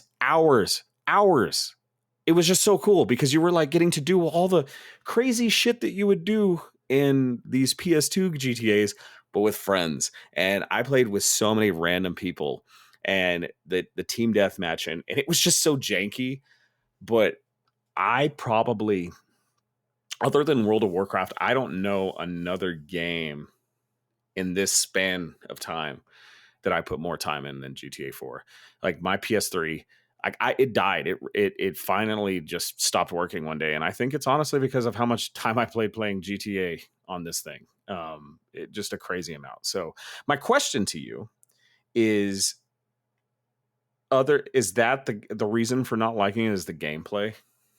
Yeah, that's the reason I couldn't get into it. I liked everything else about it. I think, like you said, the atmosphere was great. I dug the story. I liked Niko as a character. The game played to me like shit. I honestly, I kind of had this issue in GTA 5 as well. I don't think Rockstar games control very well, and like I'm a big gameplay guy. I think Red Dead 2 fixed a lot of those issues. Like that game plays much better. But there's just something about it sometimes where it doesn't feel right. And GTA 4, I think, is the epitome of that for me. I think that is the worst feeling Rockstar game to play. I think even 3, Vice City, Liberty City Stories. I mean, I played those games on PSP where you had only had one stick. You only had one stick. That's why I didn't buy that thing. Were more playable. I would. Um, My yeah, ADHD would not allow me to buy a PSP because I was going to lose my mind not knowing what to do with my right thumb. So yeah, I get it. I just, that's the good thing is normally we always agree on everything. I think this is the one thing we will tilt. Like this is our soapbox that I will die on the hill that GTA 4 is the best GTA and you think it's the worst. yeah. It's not. Yeah, I don't know. I mean, I'll give it another shot. It's been obviously a long time since I've tried to play it, so I just saw the complete edition on Steam is like $20. And you went full nerd. What's your favorite game of 2008? Yeah, Persona 4. It's Persona 4. And listen, I didn't play this in 2008. I played this recently. But I love this game too much to not put it here. Right. I'm still like fucking 10 hours out from completing it, but I'm there. I pretty much narrowed in. Like I can tell you who the villain is at this point. I haven't seen any spoilers, but like you can just kind of tell from where I'm at. There's only like a couple characters that haven't really pulled into the story that much at this point, and I don't think the game's going to go and take a left turn and have it be someone that we don't know. So I just this game is just awesome. Like the characters are great. I think there's such a great sense of camaraderie between the group at this point where I'm at. Like everybody's assembled. You know what I mean? Like everyone has come into the story. You've had all of your different relationships with the different characters. It really starts to pick up in what I would consider the third act. I think I'm almost done with the fourth act at this point. I've put 70 something, 80 something hours into it. I think that's enough time for me to say that it's a great game.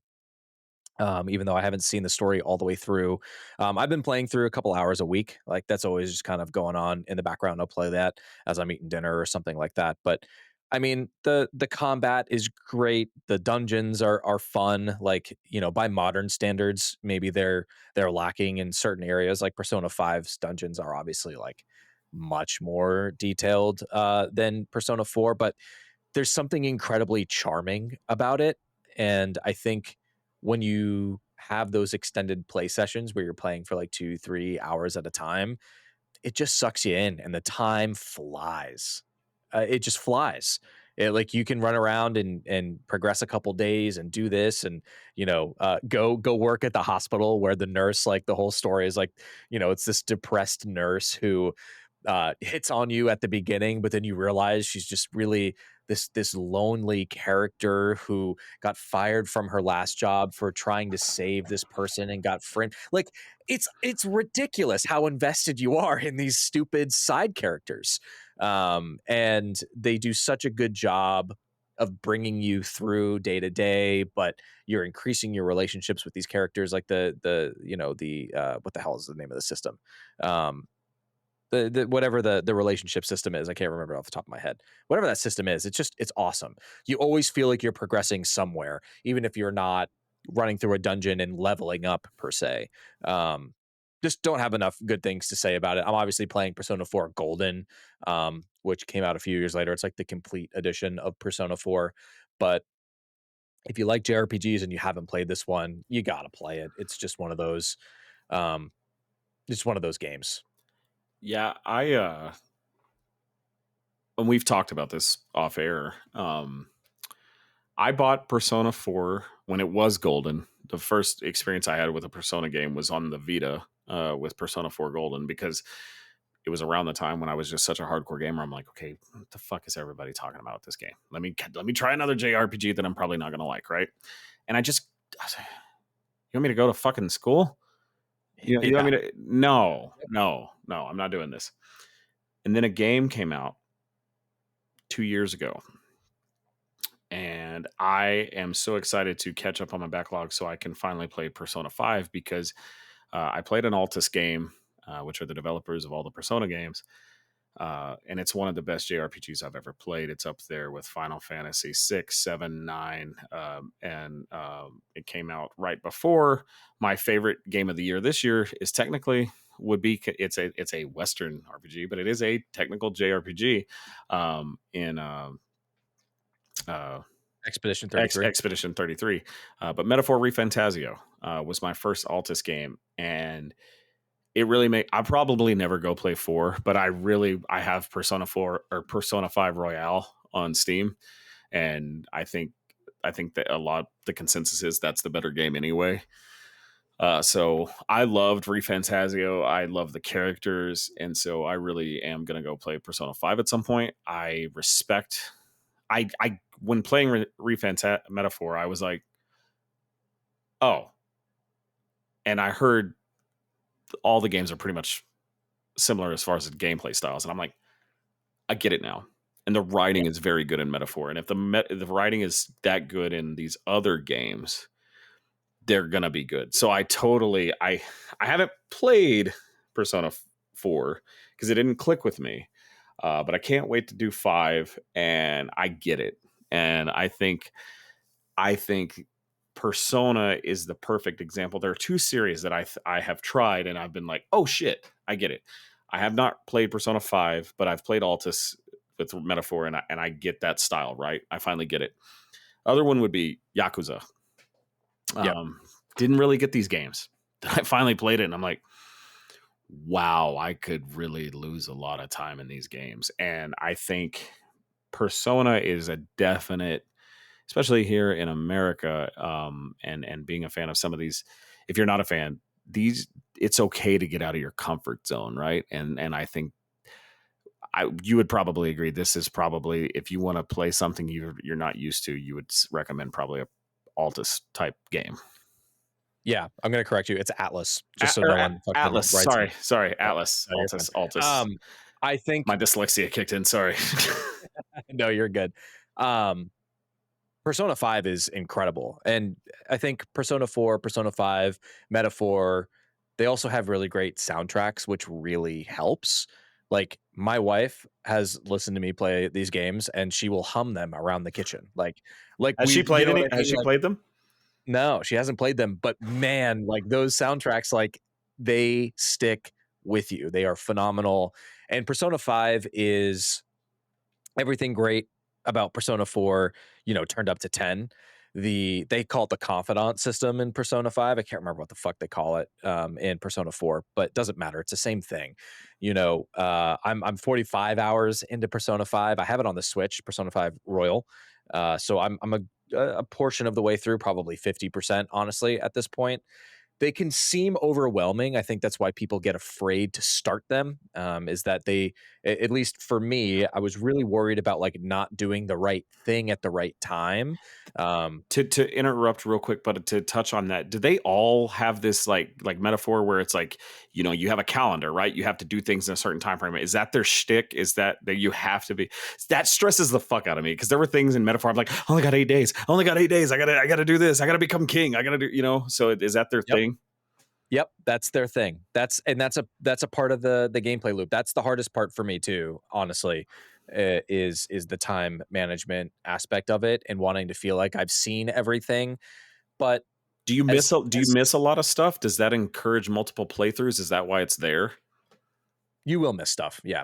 Unless you follow a guide, you'll miss stuff. But here's what I'll say. I played the first 30 hours of Persona 4 running through with a guide for the most part to tell me what to do and where to go. And then at some point I was like, you know what? Fuck it. If I miss stuff, I miss stuff. And I'm going to spend time with the characters that I want to get to know better. I'm going to spend my time doing the things that I want to do. And I will worry about all the things that I missed later on. And I enjoyed the game 1,000% more. Like, as long as you're the proper level as you go through dungeons, the rest of it doesn't matter. Spend time with who you want to spend time with. If it's the lady confidant, it's a lady confidant. If you want to spend time with, there's always like a bro type character that you meet very early on, right? Like, bro it out, spend time with them. That's what the game is about, right? In Persona 5 at the bottom, every loading screen, it says, take your time, with a little hat. Take your time. Take your time. And what it means is do the shit you want to do. Take your time. If you want to go run a bunch of dungeons and you want to go in Persona 5, this is called Mementos, which is like their kind of mini dungeons. If you want to go spend your afternoon doing that, go do that. Go level up, go grind, go get some stuff. But yeah, I think the best piece of advice I got was off of a random Reddit thread. And I was like, should I use a guide? I've been using a guide. Should I drop it? And they were like, why would you use a guide for a game that is begging you to just spend time with it? That's a good point. And there's a lot of games that do that. Um, Yeah. I really regret, and I haven't done it since the first one, but I regret thoroughly following a guide with Dark Souls because I thought that game was like unplayable. Yeah. Um, it's 100% you're not going to understand anything, but it is doable, and it's like if you played, I would assume Persona and a From Software game without a guide, thousands of hours before you could finish it, before you would figure it out. And I think that's like we talked about developers' intent, right? The art that they want, play the game they want you to play. Yeah. That was a spinoff of Danganronpa, right? Is what that started, Persona?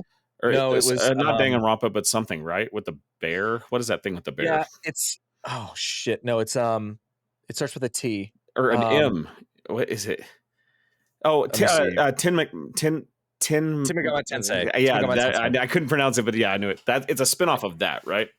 Yep. Yeah, very much so. And I mean, you'll see a lot of the same enemies and stuff like that roll over from game to game. And, you have to create it's a little Pokemon, right? Like in that you're collecting these different personas and fusing them to be more powerful. The game is just, there's a lot to it, So right? it's So like like I understand if it's, metaphor when you're like getting all your archetypes and your yes, like the knight and things like that's your persona. yes, Okay. 100%. Yep. Okay. You're gonna love Persona 5. Yeah, If you like metaphor, you're gonna fucking love Persona 5. other than Final Fantasy, like the best JRPGs in my opinion, Expedition 33, Final Fantasy 6, Metaphor, ReFantazio. So if I liked ReFantazio that much, that's I think up there with me. So yeah, let's move on. 2009. Critically acclaimed games: Assassin's Creed 2, Batman: Arkham Asylum, great game; Uncharted 2, Modern Warfare 2, Dragon Age Origins, the original Borderlands, Left 4 Dead 2, Demon Souls, Resident Evil 5, Minecraft. Wow. Oh nine. Super Mario Brothers, Wii, Final Fantasy 13. XII 13, Yeah. and Infamous. Some pretty good games. This is the most Um, downer of years. I mean, I thought I really loved Assassin's Creed 2. I loved Arkham Asylum. I loved Infamous. And I loved Uncharted 2. Yeah, I mean, so uh, I'll talk about that one after you speak because it's your favorite. I had one picked. It was Assassin's Creed 2. And then I changed it because I was like, best superhero game I've ever played. And as much as I love Marvel's Spider-Man and I love the Deadpool game, we wouldn't have those games without Arkham Asylum. Yep. And the fact that they got Tim Conroy from the animated series, Mark Hamill from the animated series, hell, the entire cast. It's the same thing with we talked about in 2000, right? With the Neversoft Spider-Man game. They got the cast from the animated series and made something entirely different with that cast. They did the same thing with Arkham Asylum. And I wonder if Rocksteady, like, let's do what Neversoft did, but with Batman. I was just like, I really wanted Assassin's Creed 2. I liked it, but after also reading Trevor's write-in this week about Black Flag, I was like, Black Flag is my favorite Assassin's Creed. 2 was just built on everything that 1 did and was better. Resident Evil 5, I love all the Resident Evils. 5 and 6 suck. I don't like 5 at all. The reason why I don't like 5, there was just enough combat in 4 to be a still survival horror. 5 and 6 felt too much like an action game. And to me, Resident Evil has to be survival horror. Minecraft, I was too old for that. Crazy that was for the longest the only Microsoft game that was on PlayStation for the longest time. Huge game. Yeah. I mean, Minecraft is huge. Like that can't be understated. And I want to get your opinion on that before you give your first game. Like, I mean, did you play Minecraft? Because I didn't, and my kid did, but it wasn't until much later. But like that, it was still a thing. It was before Fortnite, right? Yeah, I mean, it it walks so Roblox could run in a way. Like it, you know what I mean? Like it feels like on that same vein of games, Roblox feels like a spiritual successor in some ways. But I mean, I did play Minecraft. I played it on Vita actually a little bit. It's not for me, but I understand why people really like it. Just not my type of game. But I mean, obviously, we're in a minority of people who haven't played it. We're on a gaming podcast and really haven't played Minecraft very much, which is I mean, what are the lifetime sales of Minecraft? Minecraft I think it's all top. I think time it's top three. I think it's like sales. I think it's Minecraft's number one, COD, and then World of Warcraft. So yeah, that can't be overstated. I said understated. It can't be overstated. Um, my favorite game, Uncharted 2. The best Uncharted I game.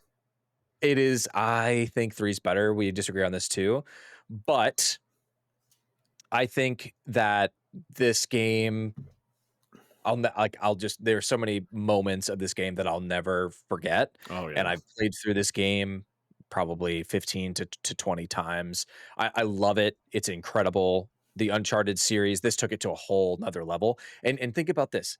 There was what? How many years? It was '07 to '09. In 2 years, Uncharted took the leap that it took from Drake's Fortune to Uncharted Huge. 2.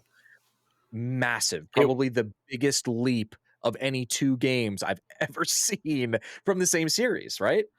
I still think the best looking game for the PS3 is Metal Gear Solid 4, just because Kojima is Mm, crazy with tech.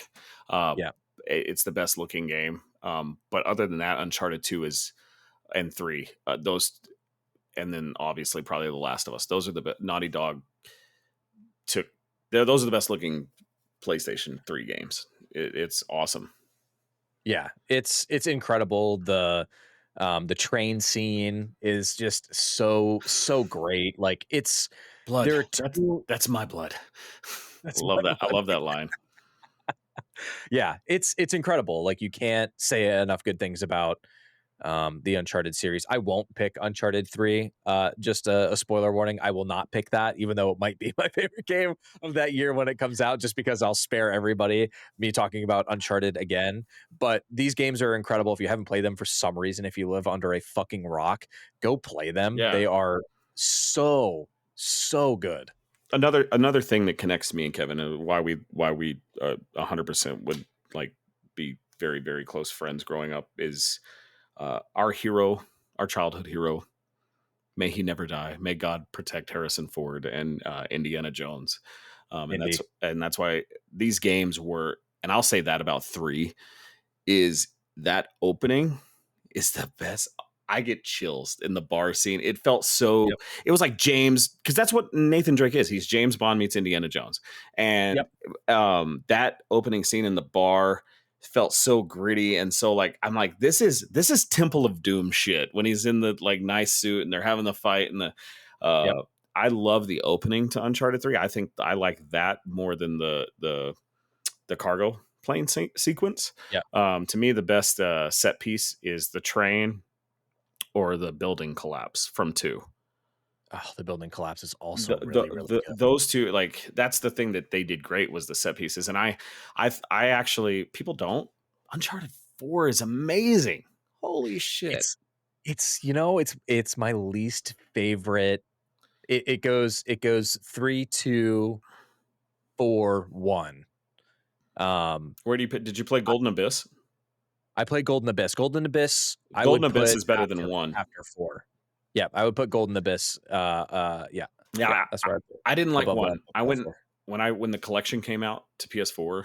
1 was just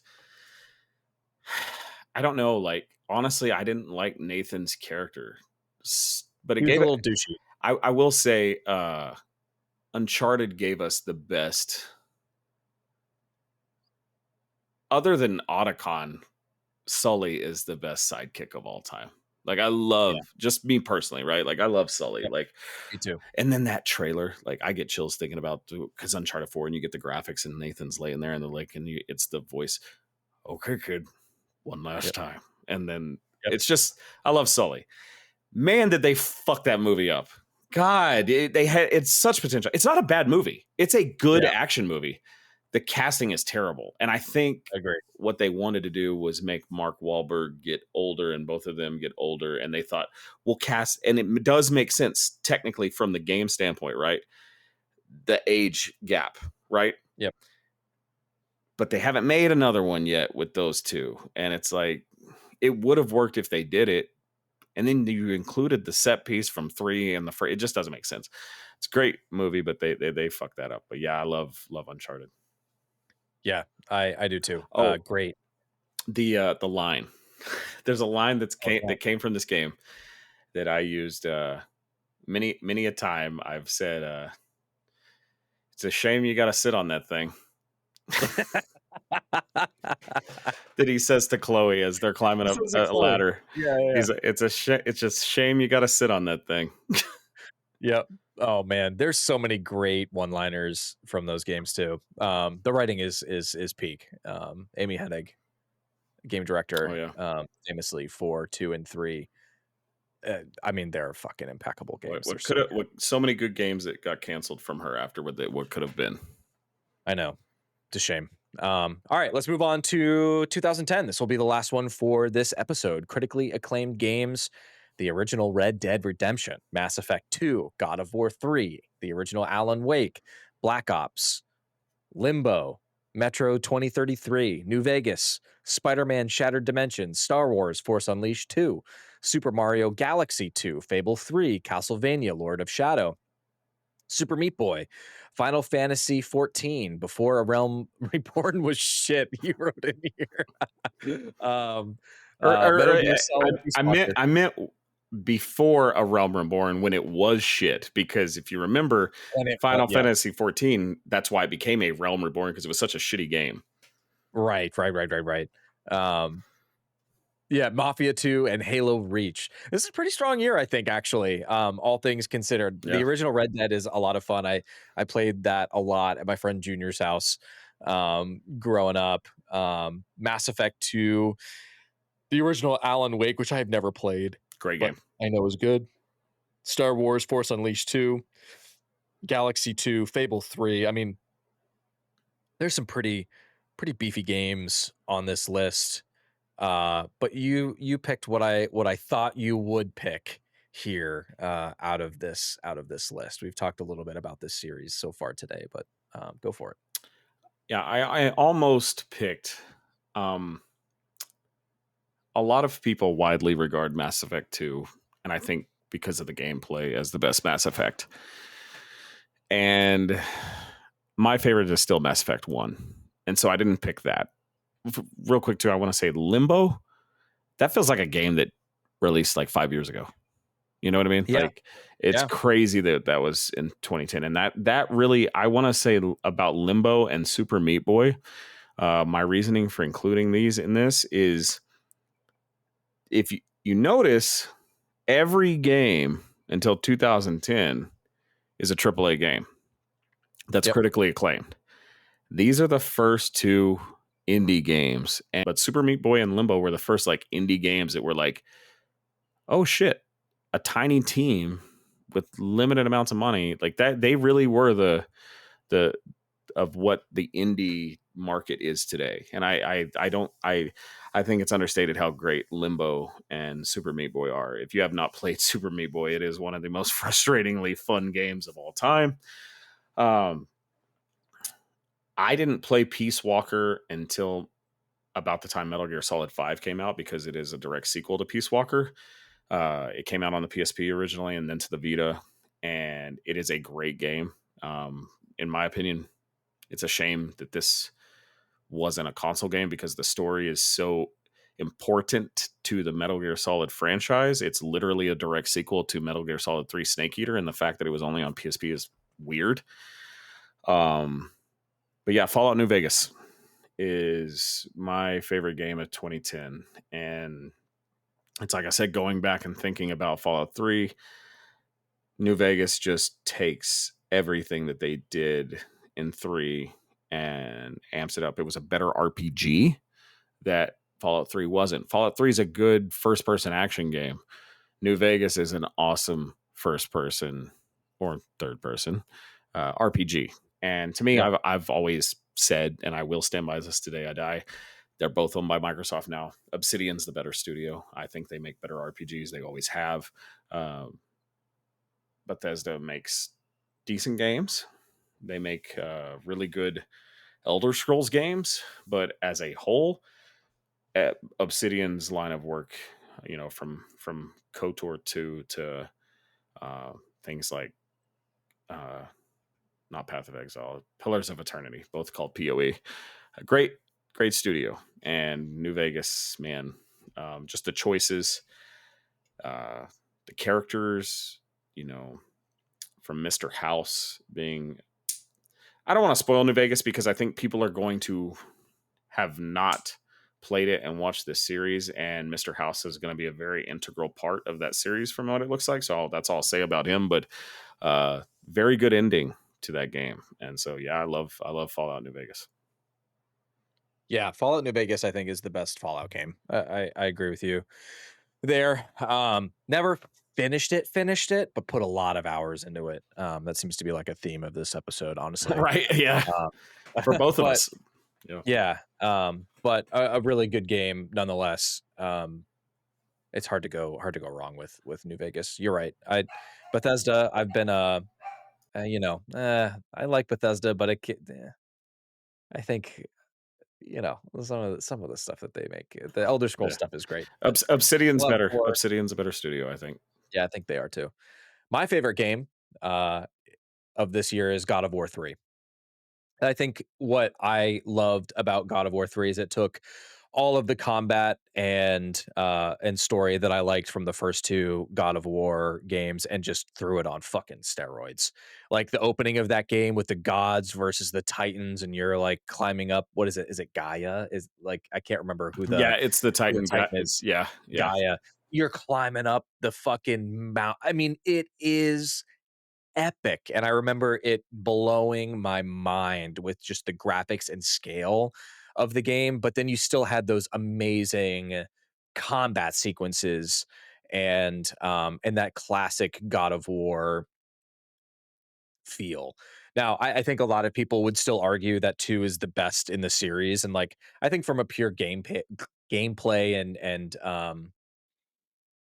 maybe the gameplay and the story is a little bit better, but I just think the scale of 3 is so unique and so cool, and I think that's really what drew me to it at the time, because it is just more God of War at the end of the day, which is not a bad thing, right? But I think it added a little bit of a different flavor. I think the story at times, maybe in 3, That's what didn't floundered a get. bit. It felt like we've done this before. Yeah. It for sure. It definitely felt that, but I mean, there's something cool about ripping a god's head off, like it just feels fun to play, and I think, you know, I said this earlier, right? Like it's a gameplay thing for me, and that was the most fun I had playing a game. Like it just felt really kinetic, and the weapons were cool, and the way you progress, it was paced really well. I thought there's that cool fight with Hades down like in the Mhm. underworld that was really memorable to me. And I mean, I haven't played this game in 10 years probably. I played the remaster version on PS4 at some point, but like Yeah. I still remember these, pivotal moments of the game. And that's what I know it's made a big impact on me. Like it has staying power that I've played God of War 1 and 2. I played them on the Vita, and then I played the PSP games on the Vita within the last 5 years or so, because I go back and play them every now and then. They're like kind of comfort food to me. But yeah, I'm a big God of War 3 stan. I just think it's really. I think it takes everything from God of War 1 and 2, puts it on steroids, with maybe a little bit of a step back in the story, but it's bloodier. It's just fucking fun. It's a video game, like Right. it's a fun video game, and it doesn't try to be anything that it's not. Let me ask you this. Are you in the camp of the original God of Wars, or do you like what Corey's done with the basically the retelling or the sequel? They're sequels, but they're what's the word I'm looking for? Reimaginings. Yeah, I think they're really different. But if you're asking me from a pure gameplay perspective, which ones I enjoy playing more, I would say the original. I think the story and the obviously like the production value Sure. and things Yeah. are I better mean, in the new one. I like the story more, you know, for sure. It's not quite go kill a bunch of gods, which has its place, and I really enjoy that type of story too, right? Um, it's tragic in its own way, but from a gameplay perspective, I think the OGs are really fun to play. And like, listen, like when you call the axe back in the new ones, and it oh yeah. thumps. You know what I mean? Like there's some stuff that really that opening boss fight in God of War, with you. And I mean, there's some shit in the new God of War games that are really really cool. I I don't know, like you talk about gameplay and I maybe it's just the third person perspective in me. Uh I just really enjoy that more. But not to diminish anything that God of War 1, 2, and 3. They're all, I mean, if you haven't played any of them, play them. They're all good games. All of them. Maybe I mean maybe I'm saying that because like I have finished Ragnarok, so I've spent a lot of time with the second game as well, and like the combat doesn't evolve much between the first two games, which is a good thing because the combat's great. And I guess you could fucking make the argument for 1, 2, and 3 that the combat isn't, you know, significantly different between those as well. I don't know. But if I it ain't broke, don't fix it, you know? yeah, yeah. And I think gameplay in both are great. I think it's a preference thing. And maybe it's, you know, distance makes the heart grow fonder and I'm just remembering those games a little bit better. But I mean, you know, the new God of War games are nothing to turn your nose up at. They're fantastic video games. And I love the way Neither Ragnarok ends too. the old ones aren't either. Yeah, they're all great games. Like, you know, I think that's a good problem to have, you know. Two distinctly different visions executed really well. It used to be the argument forever that Mario is the mascot for Nintendo, Master Chief is the mascot for Xbox. People were like, is Crash Bandicoot the mascot for PlayStation? Is it Nathan Drake? It's Kratos, in my opinion. Mm. Kratos is the mascot for PlayStation. And I that's like the one game, yeah, it's came to Steam, but like that's the one that's why I would I don't believe in console wars or anything, but I'm like, God, Kratos is PlayStation's mascot, in my opinion. And like that's I don't know. How do you feel about that? I don't know. I think PlayStation's complicated, man. And I think like I think it's easy to pick Master Chief for Xbox because they have Gears of War, they have Halo, but there's no other seminal characters. Like they have seminal games, but you know, characters to really hang their hat on. You Mhm. know, I mean, it's Mario, it's Donkey Kong for Nintendo. Like you know, those are pretty easy to snuff out. But with PlayStation, they have, I feel like a lot of IP around equal footing.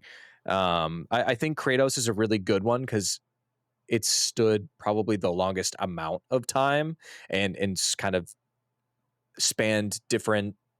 I mean, not necessarily different genres, but it's It's evolved over evolved, time. yeah, yeah. And, you know, I think you could make an argument, very strong argument for Kratos. I think you could make an argument for Nathan Drake. I think now with The Last of Us, you could even put Joel or Ellie up there to some extent, showing off that awesome fucking Last of Us tattoo. Yeah, I'm jealous. It's It's it's super it's sick. not it's I mean, it's got the butterfly, but yeah, I mean, yeah, I Yeah, I agree with you. My daughter's name is Ellie.